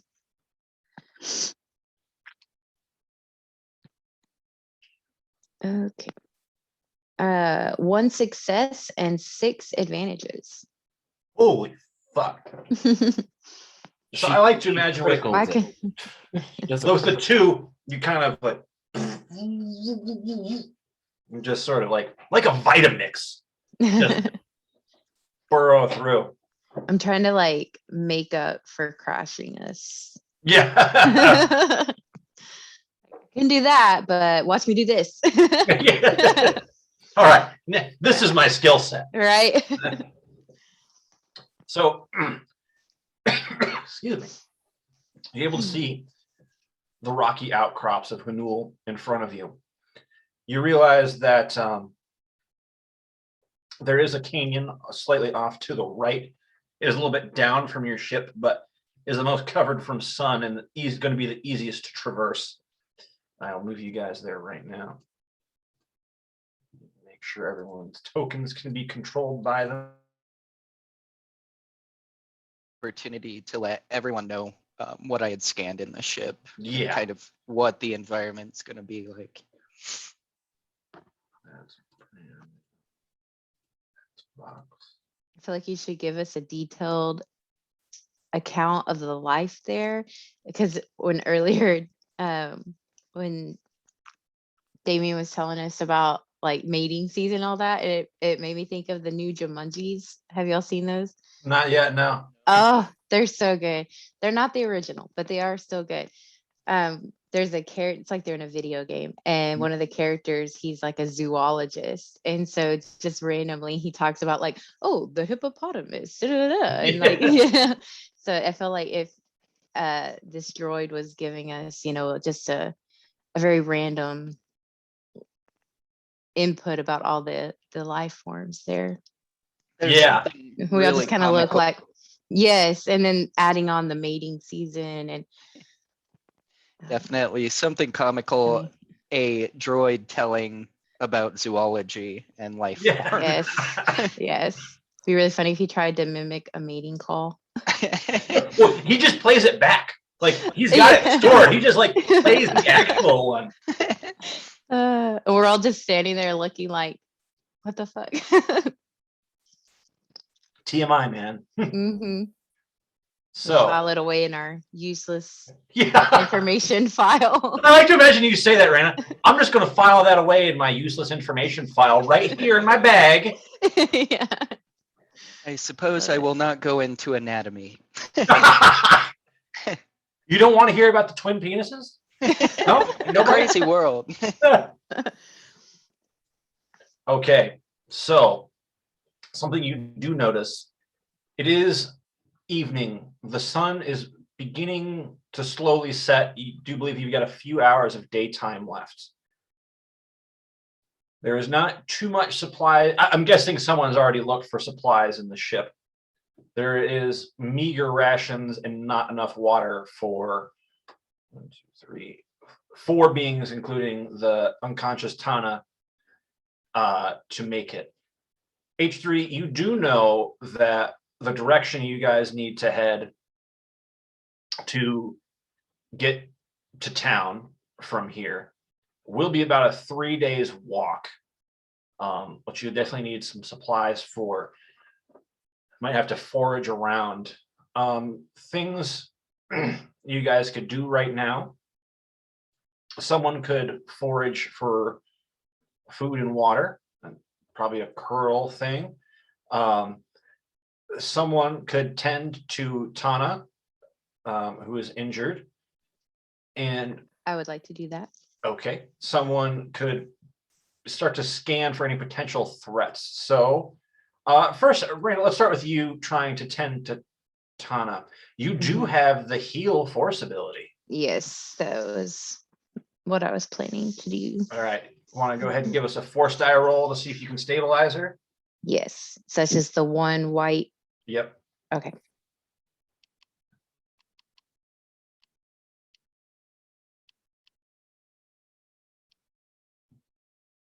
Oh, I'm finally good. 2 light side. Nice. Yes. So how much are you able to heal her for? Does it say on there? Let's see. Maybe because I was using it for a good cause. Right. Had good motivations. Finally. Let me read what it says. It says I have to spend half a light and half a dark circle. So that just means a force point. It could be either light or dark. Okay. To heal wounds equal to intellect. May also be used to harm. Oh, that's different. So whatever's equal to intellect. So your intellect is 2, so you can heal her for 2 wounds. And since you got 2, you've got the. Oh no, you don't have any of that. Yeah. Okay. So yeah. Since you've got a second one, I would allow you to heal her for 4 if you wanted to, since you got 2 light side points. Okay. Let's do it. So the gash on her forehead, kind of like, Baby Yoda, when he reaches out, the gash on her forehead starts to close. Her breathing starts to normalize. She is still unconscious right now, but she is stable. She is healthy. Good deal. Do you want to go ahead and just drag her out of the ship? Yeah. I could leave her here. Like, I did enough. Yeah, I've done my part. I was kind of thinking of making that curl with some of the wreckage of the ship. Could I maybe make a mechanics or something to put something together? What are you trying to do? Make essentially like a cot for her, something we can. Oh, like a stretcher to carry her on? Yeah. I mean, technically I could move her with the force, but I don't know, I don't want to have to constantly, I don't know if that would force. Yeah, right. If I could use that for the whole time, and if we need to concentrate on that, I don't know how it works. Yeah, it wouldn't be ideal. It'd be really taxing on you. Okay. I do like your idea, H3, of trying to make some kind of stretcher she could lay on, and you could probably drag behind. Yeah, pull it. That's what I was thinking. So, mechanics. What other skills do we have here? I mean, survival, maybe. I'd take either mechanics or survival. Mechanics, because you are making out of something metal. Survival, this is a survival skill. So whichever one you want to do there. Okay, let's go for mechanics. Okay. And this will just be an average check, so 2 purple dice. 2. Okay. That drops there. Goes up. I got 1 triumph. All right. So the triumph, we haven't experienced this yet, is a critical success. So I'm going to leave this one up to you, H3. What does this triumphant success look like? And please let me know if I can do this. We'll see. As I'm assessing the wreckage of the ship, I do successfully make a sled of some sort to kind of tote her, but I was hoping maybe with the Triumph I could find something that would be really beneficial, maybe to our survival out there, maybe like a energy coil or something, or like an engine coil that retains heat, or like maybe I could also help kind of furnish a more established base for us. What about my jetpack for heat? Maybe he can fix it up somehow, at least. That would be a separate check. Because this, I like where you're going, Brandon. What do you have to say, Carl? I was thinking, what if we were able to make a speeder? What if we could is there a part of this engine that we could make an impromptu janky kind of thing? Or I like where you're going. The engine you got is too big. If you wanted to spend the next couple of days crafting some sort of speeder sledge, I would allow that. With that triumph, though, I like where you're going, Brandon. You're able to scrounge some more supplies. Definitely like a heating coil, something you can definitely start a fire with. And I like the idea that the sled is hovering.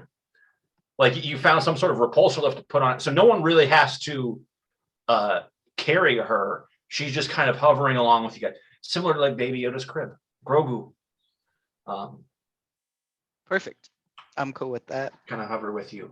Okay, now Curl, I'm going to need you to make a survival check to try and forage for food. Now you've got some special abilities ascertaining to that, I believe. Yeah. Would there be any setbacks for me to forage right now? Not normally for anyone else, but not for you because you've got the negated setback. Okay. Yeah. That's why I specifically asked you. But it does take me half the time either way. So it doesn't take me too terribly long to run out and get some stuff. So I'm pretty sure I got 2 yellows. Yeah. So this is going to be a hard survival check just because of the rocky desert environment. And that's 4 purple then? I said hard, so that's 3. 3. Daunting is 4. That's right. I'm trying to get those down still. Yeah. Lame. Success and a threat. Okay. You are going to take a strain from the desert heat. But you do find some small insects, maybe about the size of a guinea pig each. And if you crack them open, they've got a good, refreshing liquid in there. And they're good, and they got protein as well. So you grab a handful of these small bugs, and you show them how to eat it. You just kind of like a crawdad. You pinch it, break it, suck the head, eat the tail. I go through like one solid one pretty happily, kind of trying to show everybody like nobody grabs one pretty quickly. I'm like, well, I'm having another. You're right. You guys can have some, but I'm eating another. Raina and Vox, should you choose to have one, it looks disgusting, but it doesn't taste that bad. Yeah, I'll take one and then I'll say slimy yet satisfying. Yeah. No. I was wondering if anybody Catch it. I knew it as soon as you honestly started the line. I was like, nice. Yes. Yeah. I'll save mine for later. Okay, yeah, you just tuck that in the belt pouch. Curl, you also do know that south of here, which is the direction you need to go, there's probably going to be a watering hole, and it might be a better place to set up camp too. You saw further down some more hospitable looking rocks where it'd be probably better to set up a camp and maybe some actual water, so you're not just reliant on the bugs. So I'll kind of try and make like a rough plan with everybody. As far as like, it's going to take us a little while. Like we're going to have to probably camp tonight, walk a lot, camp tomorrow, probably walk again. Maybe we'll get there, maybe camp again. We'll see. But like, it's going to be kind of a pattern of having to be out exposed in the wild and stuff like that. So we just got to lay low, chill out, feel the vibes. Vox, go ahead and make me a warfare check. This is going to be an average, so 2 purple. But it'll be cool. It's all right. We're like sort of on vacation, if you think about it that way. We're just like sleeping under the stars a little bit, kind of getting out away from space, some feet in the mud. You know, I probably enjoy that more than you guys, but that's fine. What'd you get, Vox? I have 2 threats. 2 threats. Okay. You take 2 points of strain. Mando man, I see you're already looking around, kind of keeping us safe, keeping an eye on shit.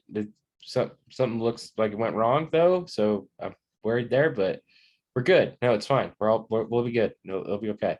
So did anything happen for me to get this? You were thinking about something, but it's so damn hot and in your black armor, the heat is just unbearable, and that's where the strain is coming from. And it kind of throws off your train of thought. Okay, makes sense.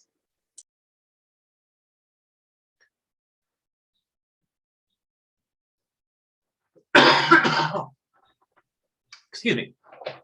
So, if you guys want to start making your way south, that is where you need to go.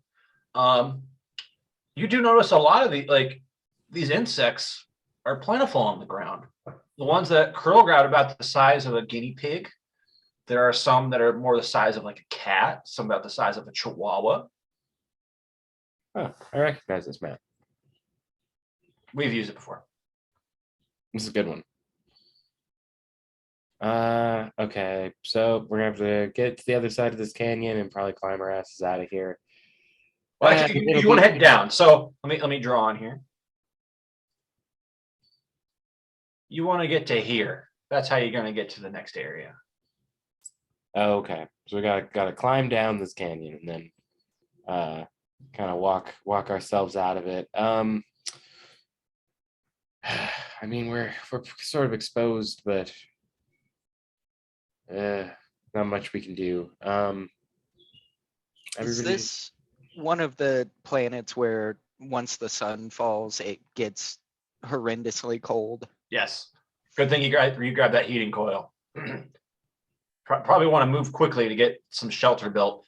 And you do think that right on this map is not the best place to build it. You want to get to the next area. Yeah, so if you guys want to get down from where you are now, we'll need everyone to make an easy coordination check to get down these rocks.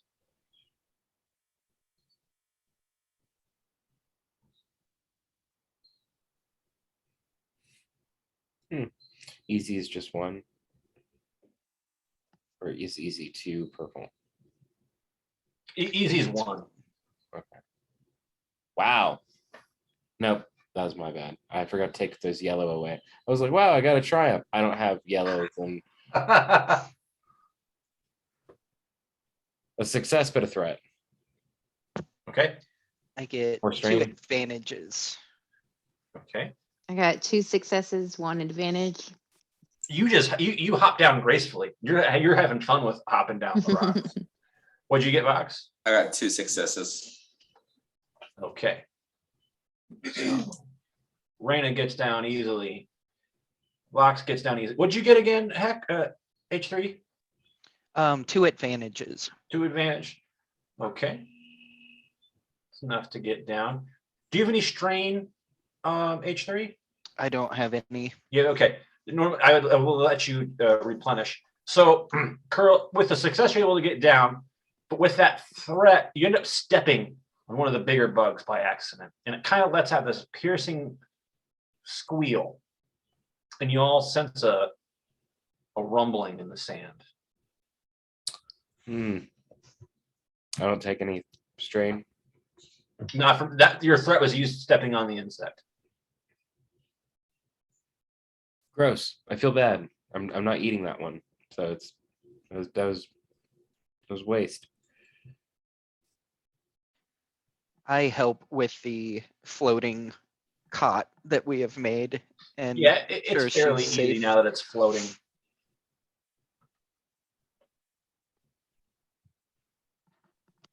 You guys notice a bulge start to form in the sand in front of you. Oh, we should be going. We should be moving. We need to go.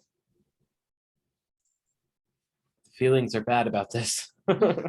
Vox is moving, but he has his hands on both of his pistols, just in case. Okay.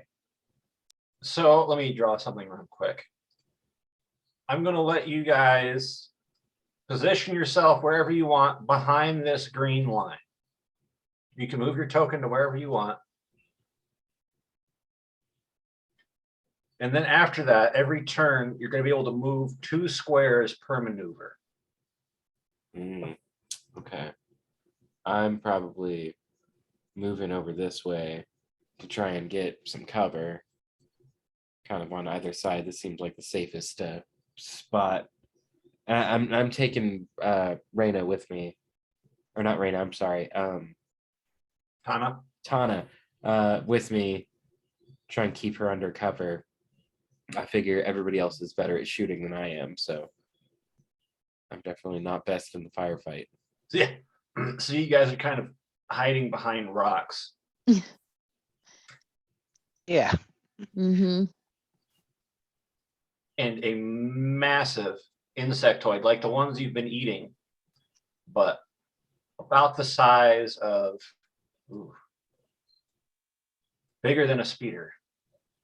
About the size of the Star Fighters that you guys were fighting before. Not as big as the ship you were in, but the smaller fighters erupts out of the ground.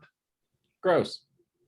Now, he doesn't quite see you because you guys are behind the rocks. So what I'm going to let you do, instead of rolling vigilance for an initiative, you guys can decide who's going to go for. You guys can decide the order. Pearl, step on it. Yeah, right. I think this is because I stepped on the other one. Which in Wookiee it just comes out as It might be worth it. So it hasn't seen us yet? Not quite yet. It sensed something is killing its offspring. I wonder if we could create like a distraction. and still Okay. past it. So I still need an initiative order from you guys before any action's taken. So who's going to go first? I will go first. I have Okay. a vigilance anyway, and I'm basically going to be making. You don't take your action yet. We gotta Okay, get yeah. everyone. Okay. I was just saying what my plan was. But I'm going to try and creep by it. That's my thing. I'm trying to go for a stealth, try and just not engage it unless we have to. Okay. Who's going to go after Curl? I'd like to go third or last. Okay. I'll go second. Raina's going to go second. Okay. Vox? Third. Third. Okay. Each three will go at the end. So you said you wanted to do a stealth check, Curl? Yeah. Okay. This is going to be hard, and I'm going to upgrade the difficulty to 1 red die. So it's going to be a red die and 2 purple. And the red die is because you literally stepped in it. So you smell like this insect. You smell like it's a dead child. Oh. Yeah, Hate it when that happens. I'm almost positive you said 2 purple or 1 purple. 2 purple, 1 red. Okay, I'm pretty sure my stealth skill is only 2 green, but let me double check that shit. Yes, it is. It is basically as low as it could possibly be. Let's see here. 2 failures. You step on another one, and the sickening crunch Man. makes the beast roar.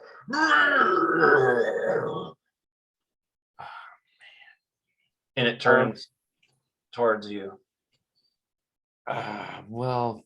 So that was your action. You still have a maneuver. Man. I was really hoping I could use, what I should have done first is use some force sense to try and You figure could have out. also seen the future and maybe saw yourself facing a giant bug. Things you could do. That's great now. Hindsight is 20/20. Okay, well, I'm gonna try and I guess use the aim maneuver maybe to try and aim my steps and figure out where to go next, not to step on any more of these bugs. You can aim a blaster rifle. You're trying to aim your foot where to step. It sees you. Okay, for sure. It sees you. You failed twice. Okay, yeah, God, there's like no real way past it. I guess I have to be the distraction then. That's kind of plan B. So yeah, I'm gonna just try and get it to kind of come my way and hope that it pulls away. Like in Jurassic Park where he's waving the flag, over here. Yeah, except this time I don't have a flare to try and throw. You have a lightsaber. Yeah, we'll see how that works. You want to pull out your lightsaber? Not yet. Okay. You also have a blaster rifle, I believe. If you did want to aim your blaster rifle at it. No, I'm trying to be non-threatening. I'm trying to see if we can. I've killed 2 of your children. I'm trying to be non-threatening. It was all by accident. I know it doesn't know that, but still, like, I don't know. Distraction. That's my plan now. I'm gonna try to just be the distraction, try and get everybody. How are you distracting it? Just looking like a Wookiee idiot at this point. Mostly the fetus feet.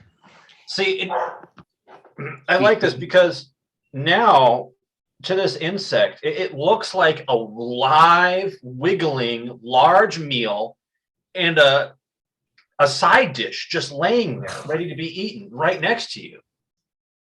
Can my final maneuver be to like the steak and the potatoes to push the thing?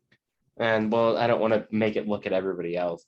Because I can push the thing over towards them, but that's not going to be a better idea. And it draws attention that way. Yeah, no. Okay, next up, Reyna. It sees your Wookiee friend Curl, who is now trying to get its attention for some reason. So we're like in a kind of like a canyon. These walls are like rocky and up like above this bug thing, right? Yeah. Okay, I would like to, while it's focused on Curl, use the force to make like a rock slide and have a bunch of rocks fall down and on top of the giant bug. Okay. Let me just look at your move power real quick. Okay. You've got range. So you could pick up a rock about the size of a land speeder. So definitely the one in front of you, the one in front of it. As far as the range, though, it only be things within short range, which is kind of abstract. But I'm going to say the edge of your range right now would be here and here and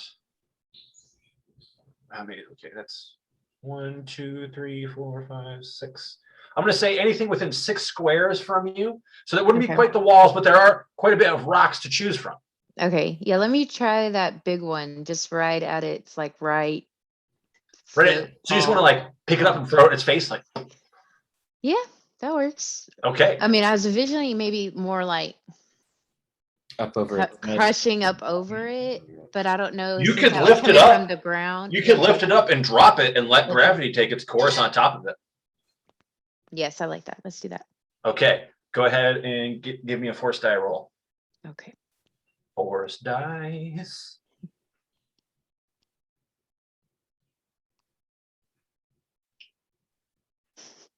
One dark side. Do you want to use it? I feel like I've been testing it a little too much. I don't know. Sometimes you gotta. I don't know. This would be your 3rd strike. I know. Is the situation dire enough right now? No, I don't think it is. I think I would question it for sure and choose not to. Okay. So that was your check. Would you like to use your maneuver to do anything? Can I just pull out my my gun and just my blaster and have it just ready? I don't want to like shoot yet because you can aim your blaster pistol so that you okay, because he hasn't seen us. He hasn't seen you guys, but yeah, my location. So I just want to have it aimed, be ready, but I don't want to give away our location or anything yet. Okay, yeah. So I could just see you're kind of like you pulled out in the rock and you're using the rock ahead of you to steady it. You've got its piercing mandibles right in your sights. Perfect. Okay. Yeah. All right. Vox, it's your turn. So can I move this way over here stealthy? You can make a stealth check to try that. Okay. Curl definitely does have his attention, especially now that he's flaying around. So it'll just be an average check. So two purples. Okay.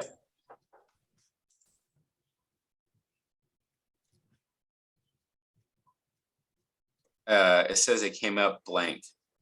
A wash. So it's neither, you don't win, you don't lose. How should I'll say you get over there. It's not that you're not seen. It's sensed that something's moved over there, but its attention is still on Curl. So I'll let you move over. Oh, that's the wrong character. Yeah, there you go.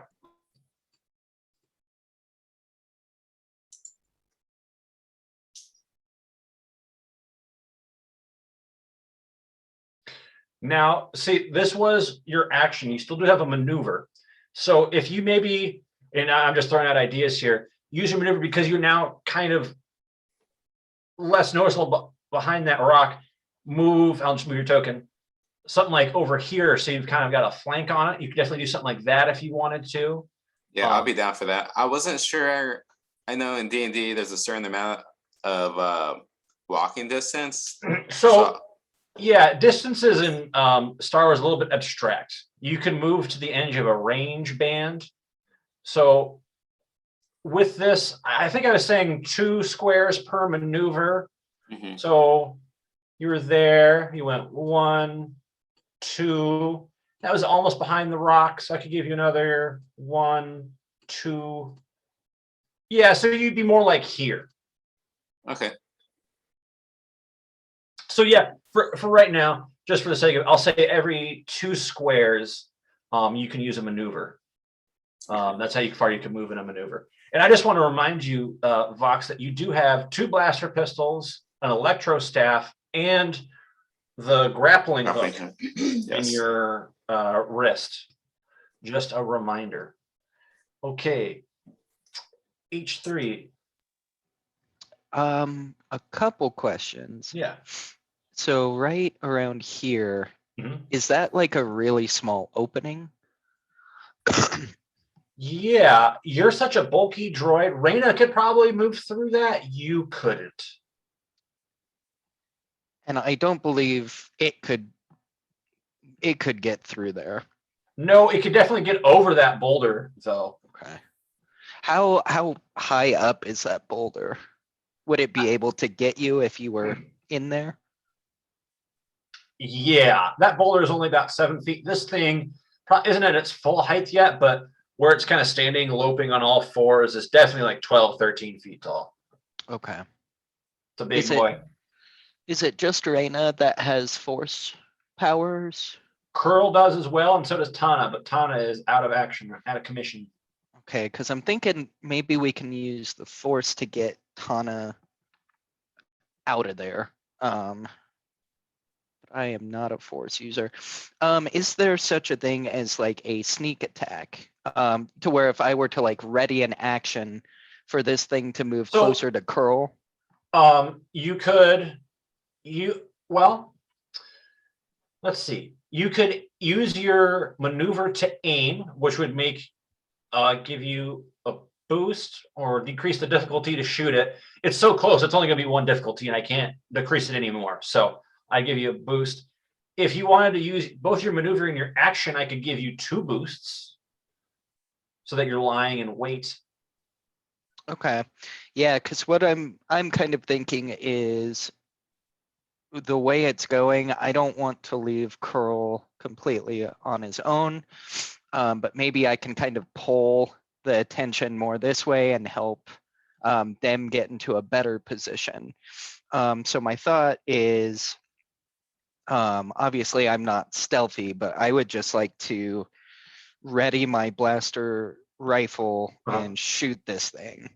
So do you want to do that this turn? You can ready it and shoot it this turn with a boost. Do you want to do that? No, I don't want her to be here. You could use both terms. Like you could sort of ready yourself and aim using your entire turn this time. You wouldn't go until the next the next cycle. initiative round, but you would have 2 boosts on your attack. Let's do that. I Okay. like that idea. So assessing again kind of where everything is, H3 pulls out his blaster rifle and positions himself in a pretty good place among this rock. Not necessarily trying to be stealthy, but also not trying to draw any additional, like a hunter. I'm just pulling out my weapon. Mm-hmm. And then I would like to aim it and ready it for the next cycle to shoot. Okay. So it is the big bug's turn. It is going to run up and hop on top of this boulder that's in its way and spit acid down at you, Curl, trying to digest you before it takes a bite. And it gets 3 success, 2 threat, which isn't enough to critical. How does 6 points of damage feel? What's your soak? I don't remember. Let me look. Soak is 4, so I only take 2 points of damage. But I am a meaty boy and have a lot of wounds. So you're covered in digestive fluids. It did take 2 threat as well, so it's going to take some strain. It lets out this boiling gout of digestive fluid in your direction. It reeks. And it is now your turn. Did it by chance, I almost don't want to ask, get any on Tanya? Tana. Nah, not with a threat. I'd say no. If it did better, maybe. Okay. So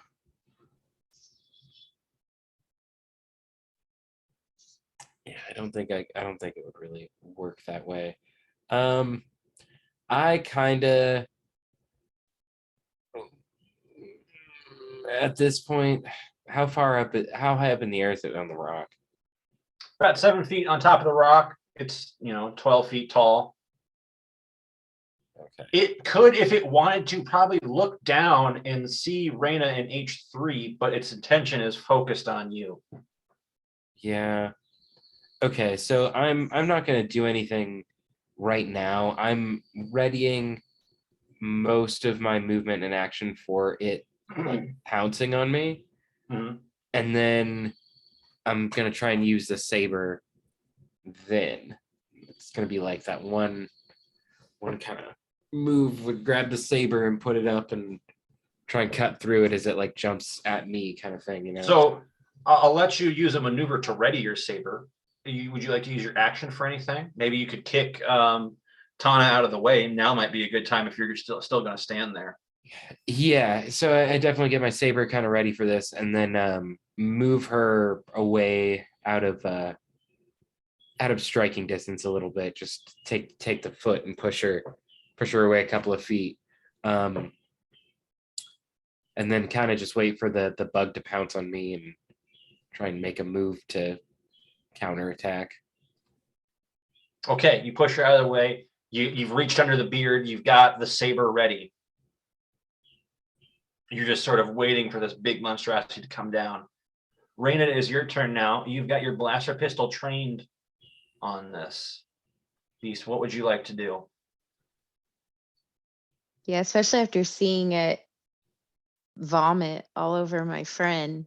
Mm-hmm. I'm going to shoot at it. Okay. Mm-hmm. So go ahead and give me a ranged light. It's only going to be a 1 difficulty because it's right in front of you. And remember, you got that boost dice from aiming your shot. Okay. So that's a blue, right? The blue's A boost, yeah. okay. It's just 1 purple dice. And 1 purple. And then my ranged light. Okay.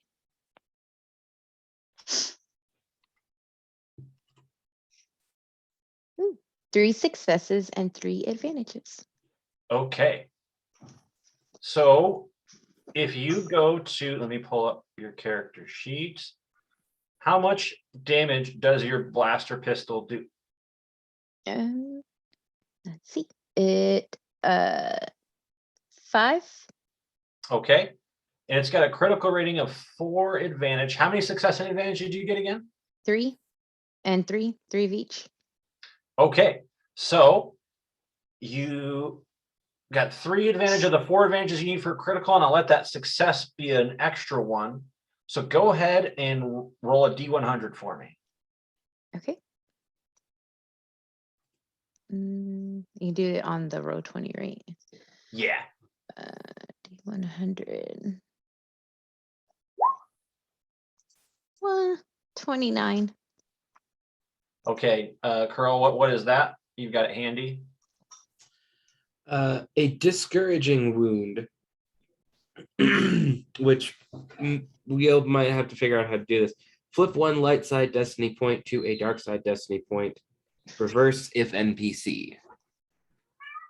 Which is actually pretty good for you, Raina, because you've been getting a lot of those dark side points. So, which dark side points work a little differently than how we've been using them. So that's a mechanic. I didn't bring up this one because I didn't want to put some on there that we flip. So what I'll do with this is I'll take away one of your naughty points that you got. You're sort of centered yourself. You get that hit. Now, however, the bad news with 5 damage, this is a tough chitinous beast. That blaster pistol barely does anything. It seems like it barely does anything to it. I was almost hoping you just have her roll again. But it's your game. Well, because of its soak, it only does 1 damage out of that 5 it was supposed to do. So that blaster pistol barely does any damage to it. So that was your action. I'm gonna look at it like, is this thing broken? Like, so you I almost just want to toss it, but I don't. But I have that moment of like, this is useless. Such an uncivilized weapon. Would you like to use your maneuver in any way?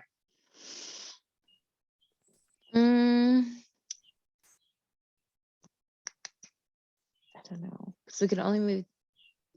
A maneuver could move, right? Like actually move. Yeah. And you could also you could get your lightsaber ready. Sort of how you were going to aim your last one. You could get your lightsaber ready for a charge next turn. Yeah, I may do that. Like I'm so frustrated with the blaster that I just put it away, pull out the switch it out really quick. Yeah. Let me get out the big guns. So do you grab both or just one? Probably both. Both? Okay. Yep. And that'll end mine. Okay, Vox, it is your turn. Okay, so movement speed, how can I go over here? You can move 2 squares, whether that be diagonally or straight. You could move 1 straight or diagonally. Okay. That was 1, then you can move another. Yeah. Actually, could I go right there? Yeah, then you could have done that as well. Yeah. Okay. And that's just my movement. So it doesn't count as an action. So yeah, I will tell you right now, you are definitely within blaster pistol range. You are a little bit outside of grappling hook range at this time.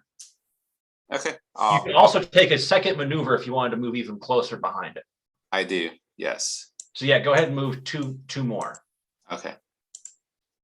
That's it. All right. And go ahead and just give me an easy stealth check to see if the bug notices something's coming up behind it.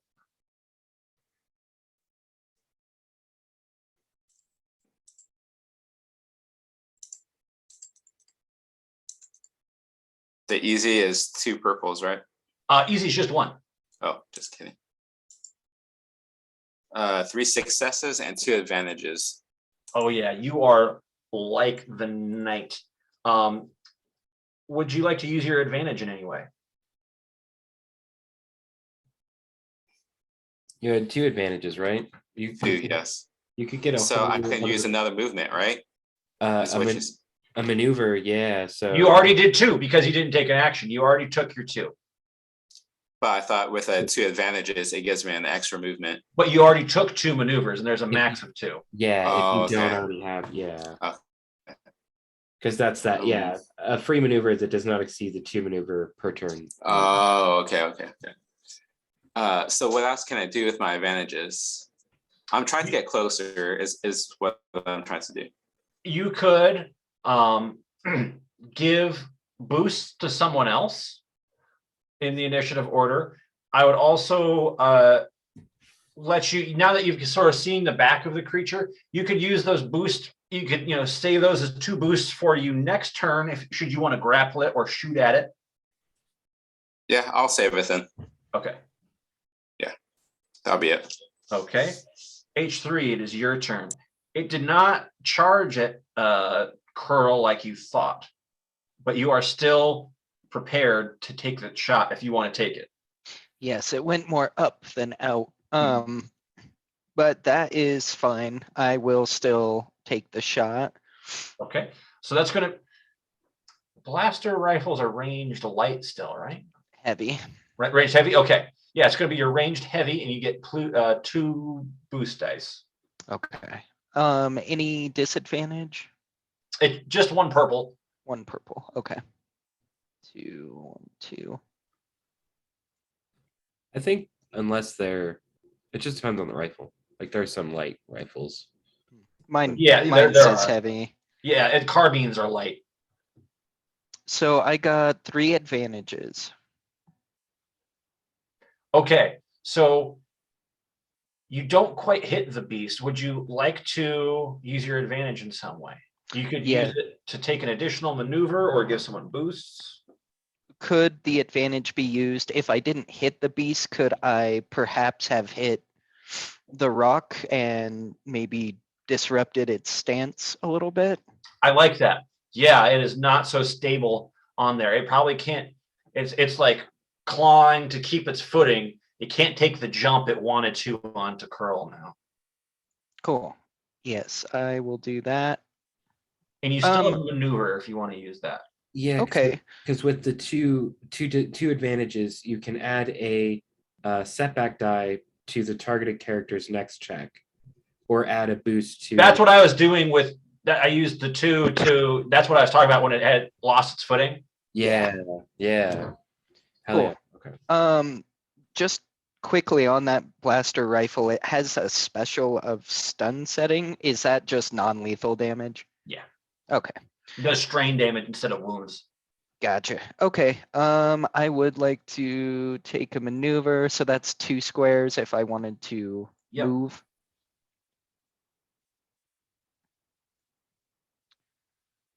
Yeah, let's fight it. I'm gonna step out a little bit so it fully sees me. Okay. And so that would be my maneuver, essentially, right? Yeah, you can move 1 more square if you wanted to. Okay. But I couldn't like ready my No. I couldn't like ready another shot or a different weapon. No, you've got 1 advantage left over because it took 2 to steady that thing. So you could either bank that as a boost for yourself or give someone else a boost, maybe Curl. Got it. Yep, that's what I would like to do is provide Curl the boost. Just saying that, he's not completely alone. This big droid at least stepped out and is eyeing this thing as well. Yeah. So yeah, that'll do it for me. Okay. It is now the beast's turn. It is going to try and make a lunging attack at you, Curl. I'm ready for this shit.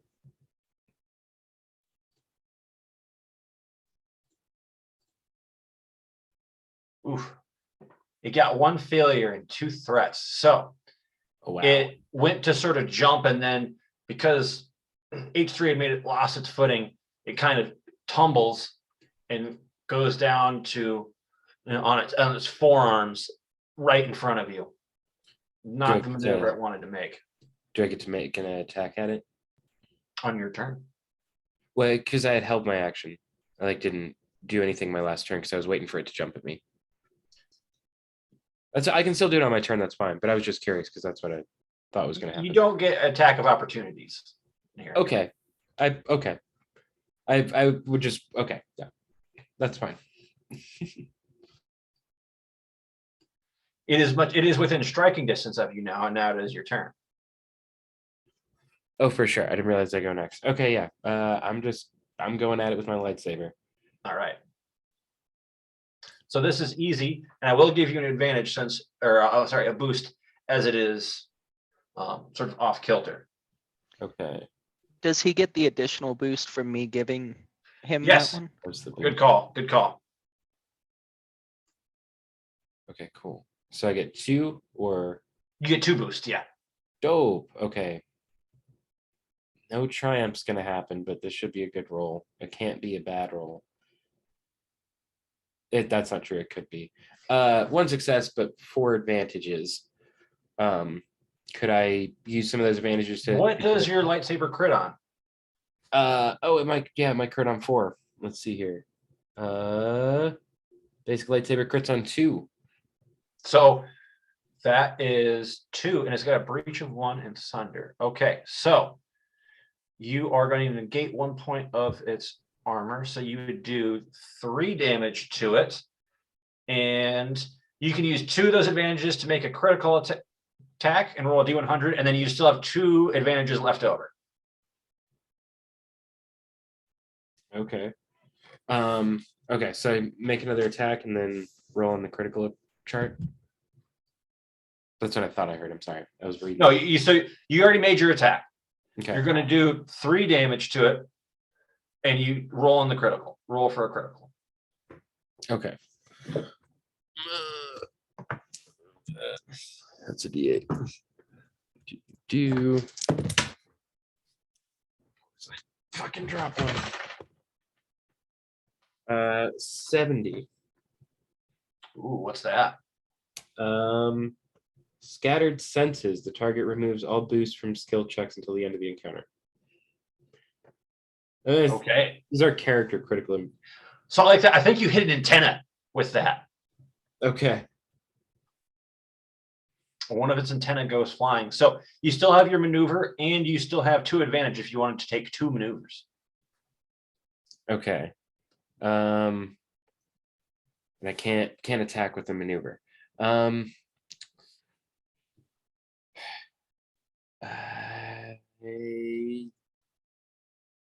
kind of want to move.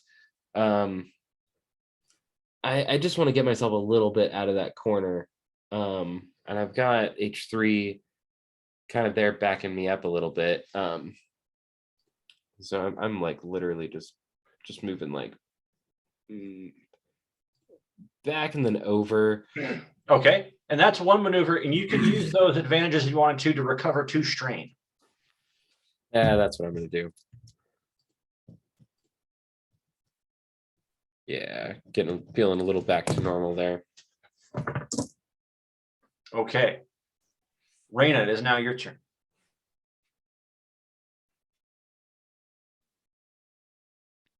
Okay, so the creature's still down on its forearms, right? Yeah. And then it just lost an antenna.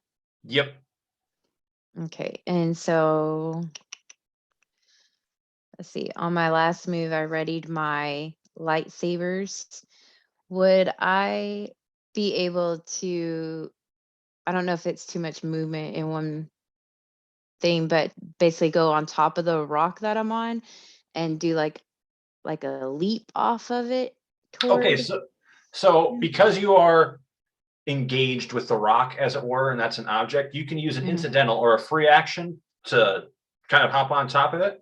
And then it is 2 squares away, so you could do a leaping jump onto it. Yep. Okay, that's what I want to do then. I'm going to jump onto the rock and then leap off, both lightsabers down. Okay. Slash into it. So that's going to be a easy lightsaber check. Okay.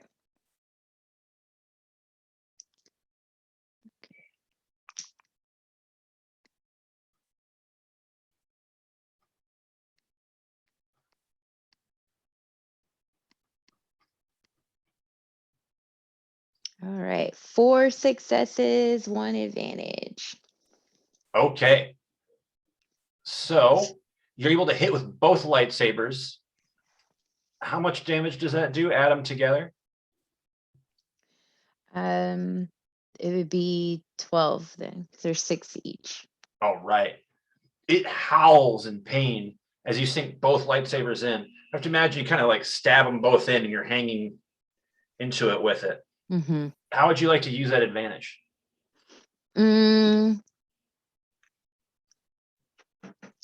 Just like,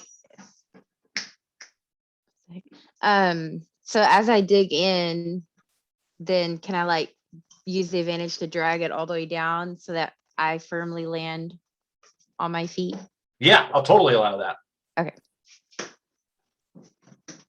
I'll do that then. Okay.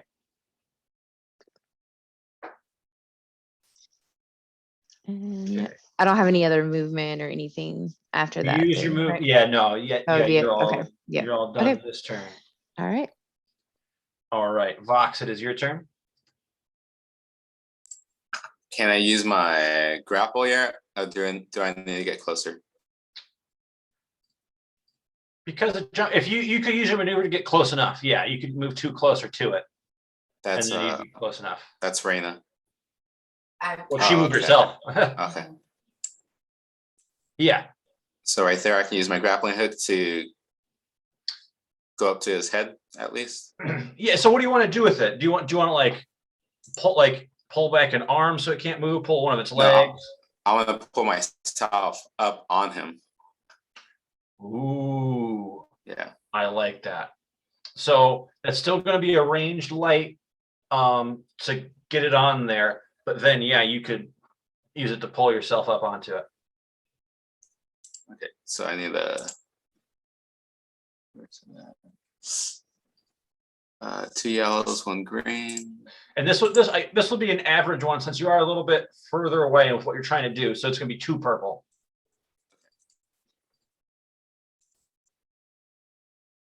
Ah, man. 2 successes and 2 threats. Okay, so you're going to take 2 points of strain. Okay. From the effort of getting up there, but you are on the beast's back. Let me move you to the front so you can get on top of it. Yeah, there we go. Cool. Now, does that count as an action? It does, right? Yes. Because I use a grappling hook. Why are you calling me, Nick?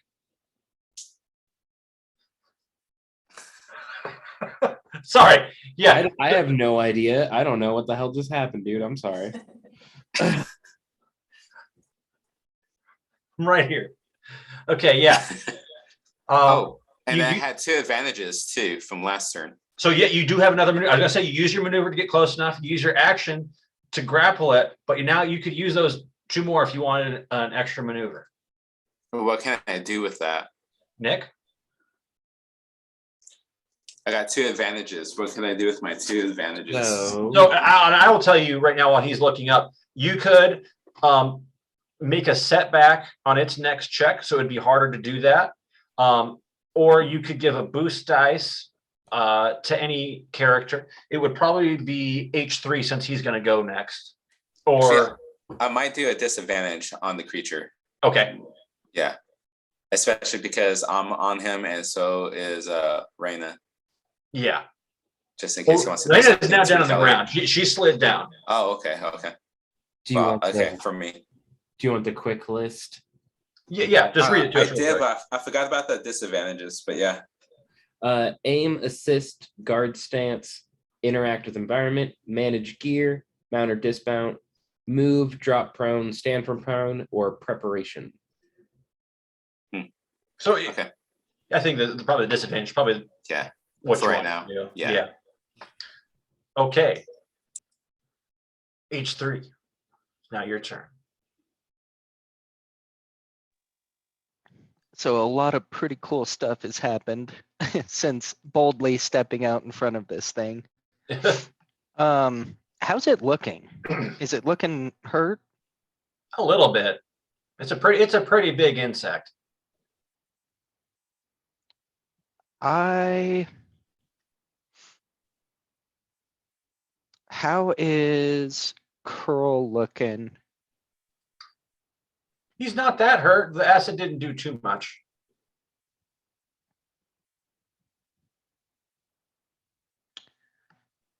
This is why I take the dirt baths. It's a protective layer. Makes sense.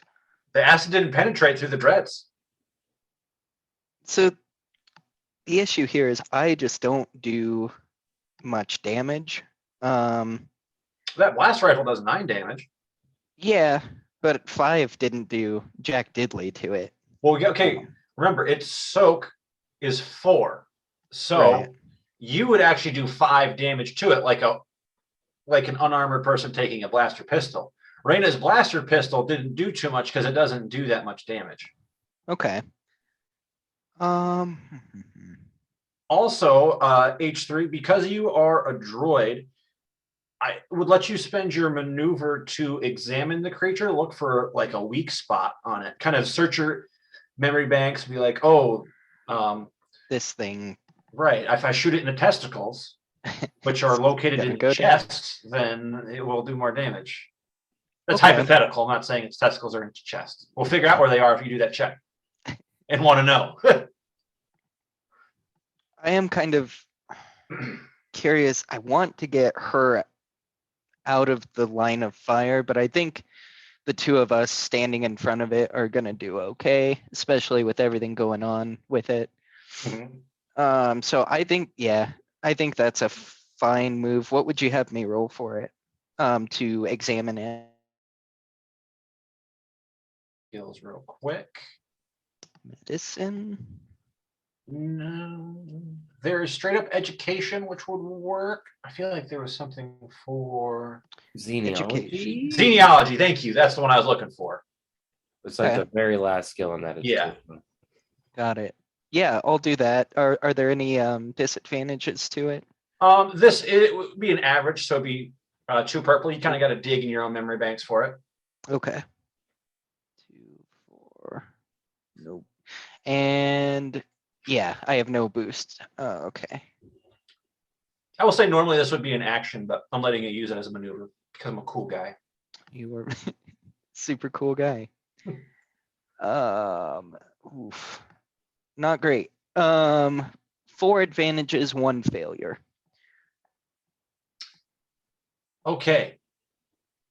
So with the failure, you're not able to find out what you want, but with that, all that advantage.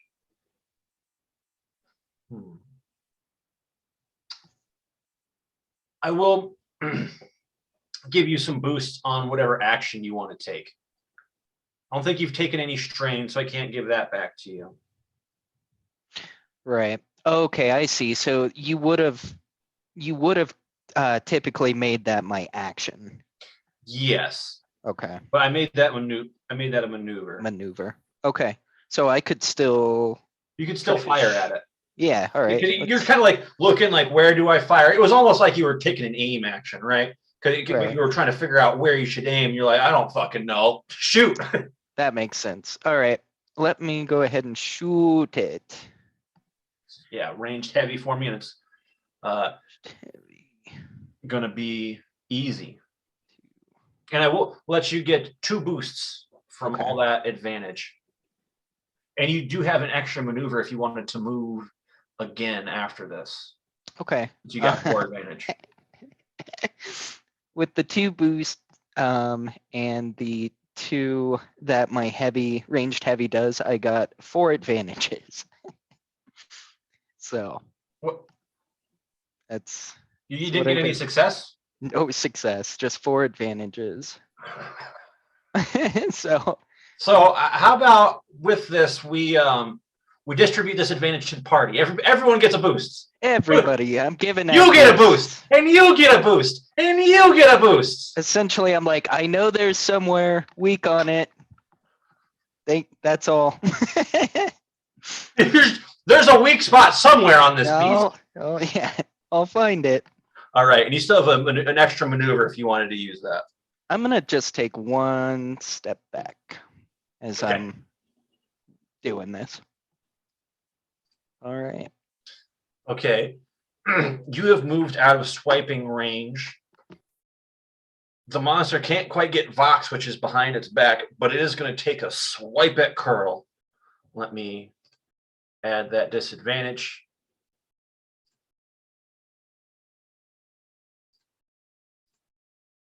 Ah, yes. One triumph. So I'm going to have you roll the critical wound. Oh, no, do it in the Roll20 so we can all see. It's like when you do something wrong and your dad makes you go get the belt.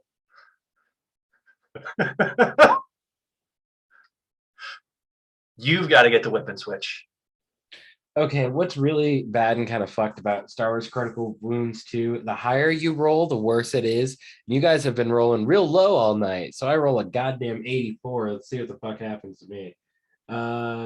I am winded. Until the end of the encounter, the target cannot voluntarily suffer strain to activate any abilities or gain additional maneuvers. Okay, that's not too bad. That's not too bad. You just got the air knocked out of you. Okay, if it were literally like if it were one higher, I would have been compromised. Increase all the difficulty of all skill checks by 1 until the end of the encounter. My favorite's when you start losing limbs. Yeah, that can happen too. And also, since he has a critical wound, the next time he gets one, we add 15 to it. So just wait, ladies and gentlemen.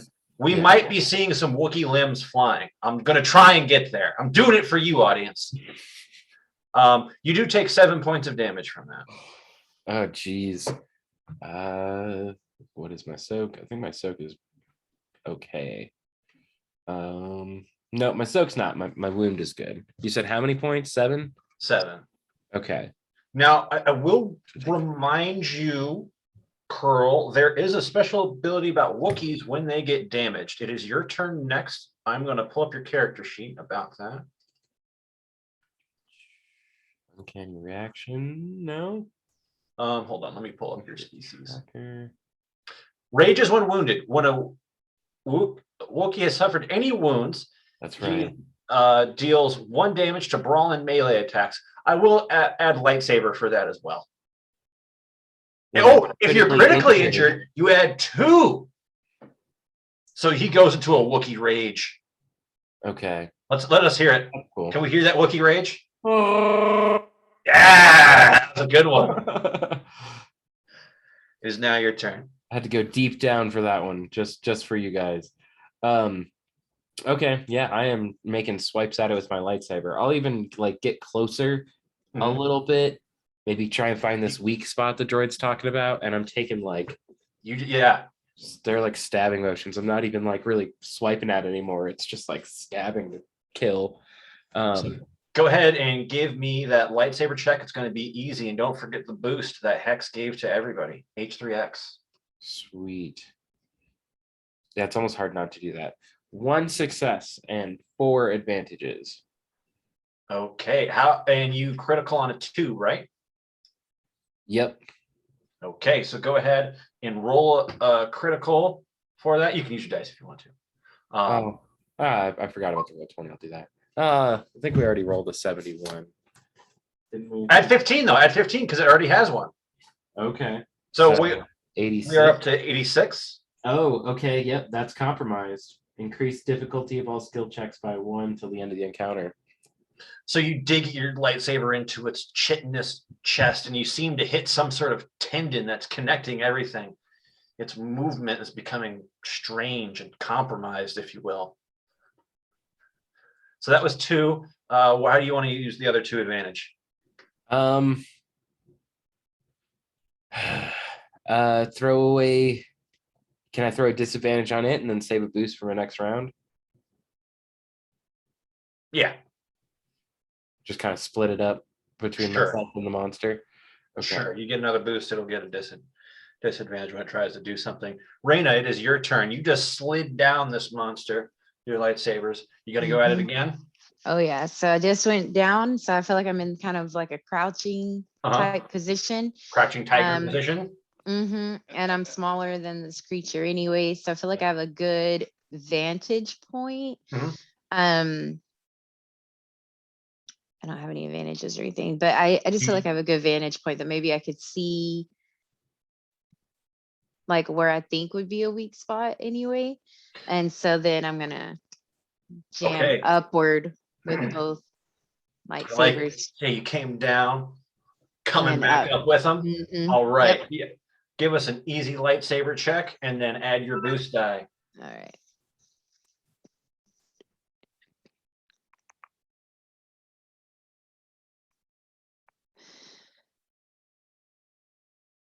Two successes, two advantages.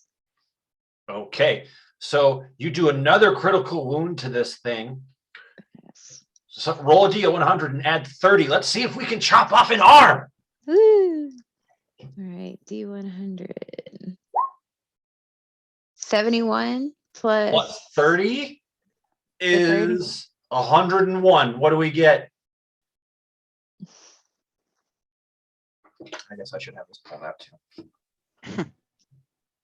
Oh, my bookmarks. One of the target's limbs selected by the GM is permanently paused. Unless the target has cybernetic replacement, the target cannot perform actions that would require the use of that limb. All other actions gain a disadvantage or a setback. Permanently lost.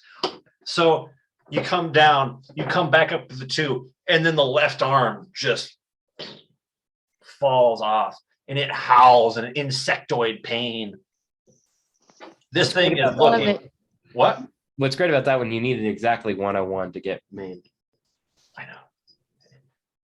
I wanted a limb and I got a limb. Thank you, guys.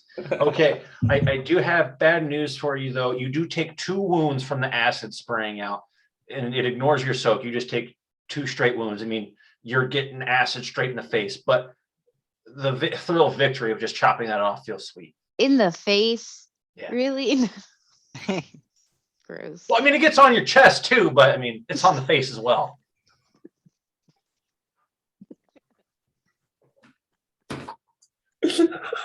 I got her. That ends my turn. See, y'all took it to a dirty place. There was a thing in my D&D game last night that was similarly bad. It was like totally innocent, and then all the other players were like, no, hang on. Last time we got face sitting. This time we got it on the face. Oh, yeah. And with that, Fox, it's your turn. You've got the grappling hook up around it. You could, it's Fox's turn, by the way, if I didn't say that. You're grappled onto it. You're up by the head. If you wanted to, I don't know, shoot into the maw, if you wanted to use the electro staff down its throat, if you wanted to try and choke it with the grappling, the rope, all of those are viable options, whatever you want to do. I was actually thinking of using my baton, my stun baton. Yeah. And sticking it inside of its air canal, his air cavity. Okay. And stun it.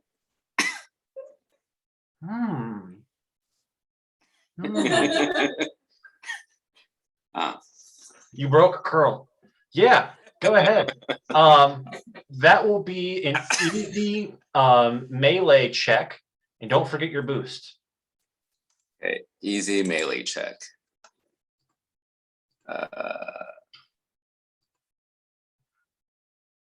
Do I just do the melee? Yeah, easy. So it means 1 purple.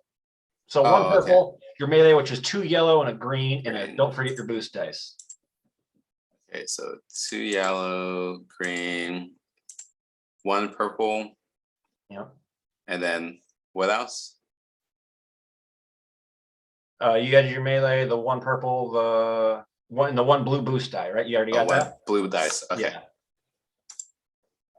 Yeah. 2 successes and 1 advantage. Okay. So I don't think that's enough to critical damage. How much damage does your staff do? Staff, where is it? Shit, I was just looking at it. It does 5 damage. Okay. Normally the soak would take care of that, but since you're sticking it directly past its chitinous shell into the ear, this is what they warned you about using Q-tips in your ear. Yeah. it would go in and rupture, and that is what you have done. You turn the staff on. There's some electricity emanating from the head, but it is not quite dead yet. Would you like to, if you want to keep keep electrifying it, you will have to stay there and sacrifice your maneuver. Is that what you want to do? Yep. Okay. H3, it is your turn. Do you think you can finish off this savage beast? I think I'm just gonna try and shoot it and hopefully not roll all advantages. It's easy, and you get a boost.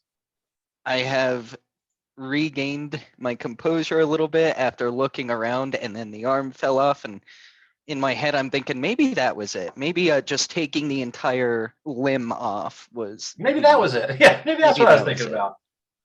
And I will go ahead and shoot. Is it easy? Yep. So 1 purple. Don't forget Dismemberment. Its weakness is dismemberment. Who would have thought? I did remember the boost. I got 1 success, 1 advantage. So with that, you do hit, and that blaster rifle hit was enough to finish it off. And the beast collapses forward.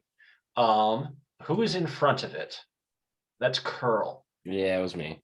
Okay, I need you to make either an athletics or coordination check to jump out of the way. I think that's gonna be, yeah, it's definitely gonna be athletics. Way better with that shit. How difficult is this? I'm gonna say average, so 2 purple. You can definitely jump out where it's 1 arm is missing. There's definitely an easy out that way. 1 success. Okay. You dodge out of the way as the beast collapses into the sand. There's some triumphant horn playing in the soundtrack as the sun is now just beginning to set. So we are near the end of our time here. So is there anything you guys want to keep from the beast? Vox, That's a solid question. Anything that would help with heat resistance or add cooling, maybe? I think it's back. I think the back shell would work as a nice parasol. Some carapace. Yeah, a carapace parasol. That's hard to say. That is not easy to say.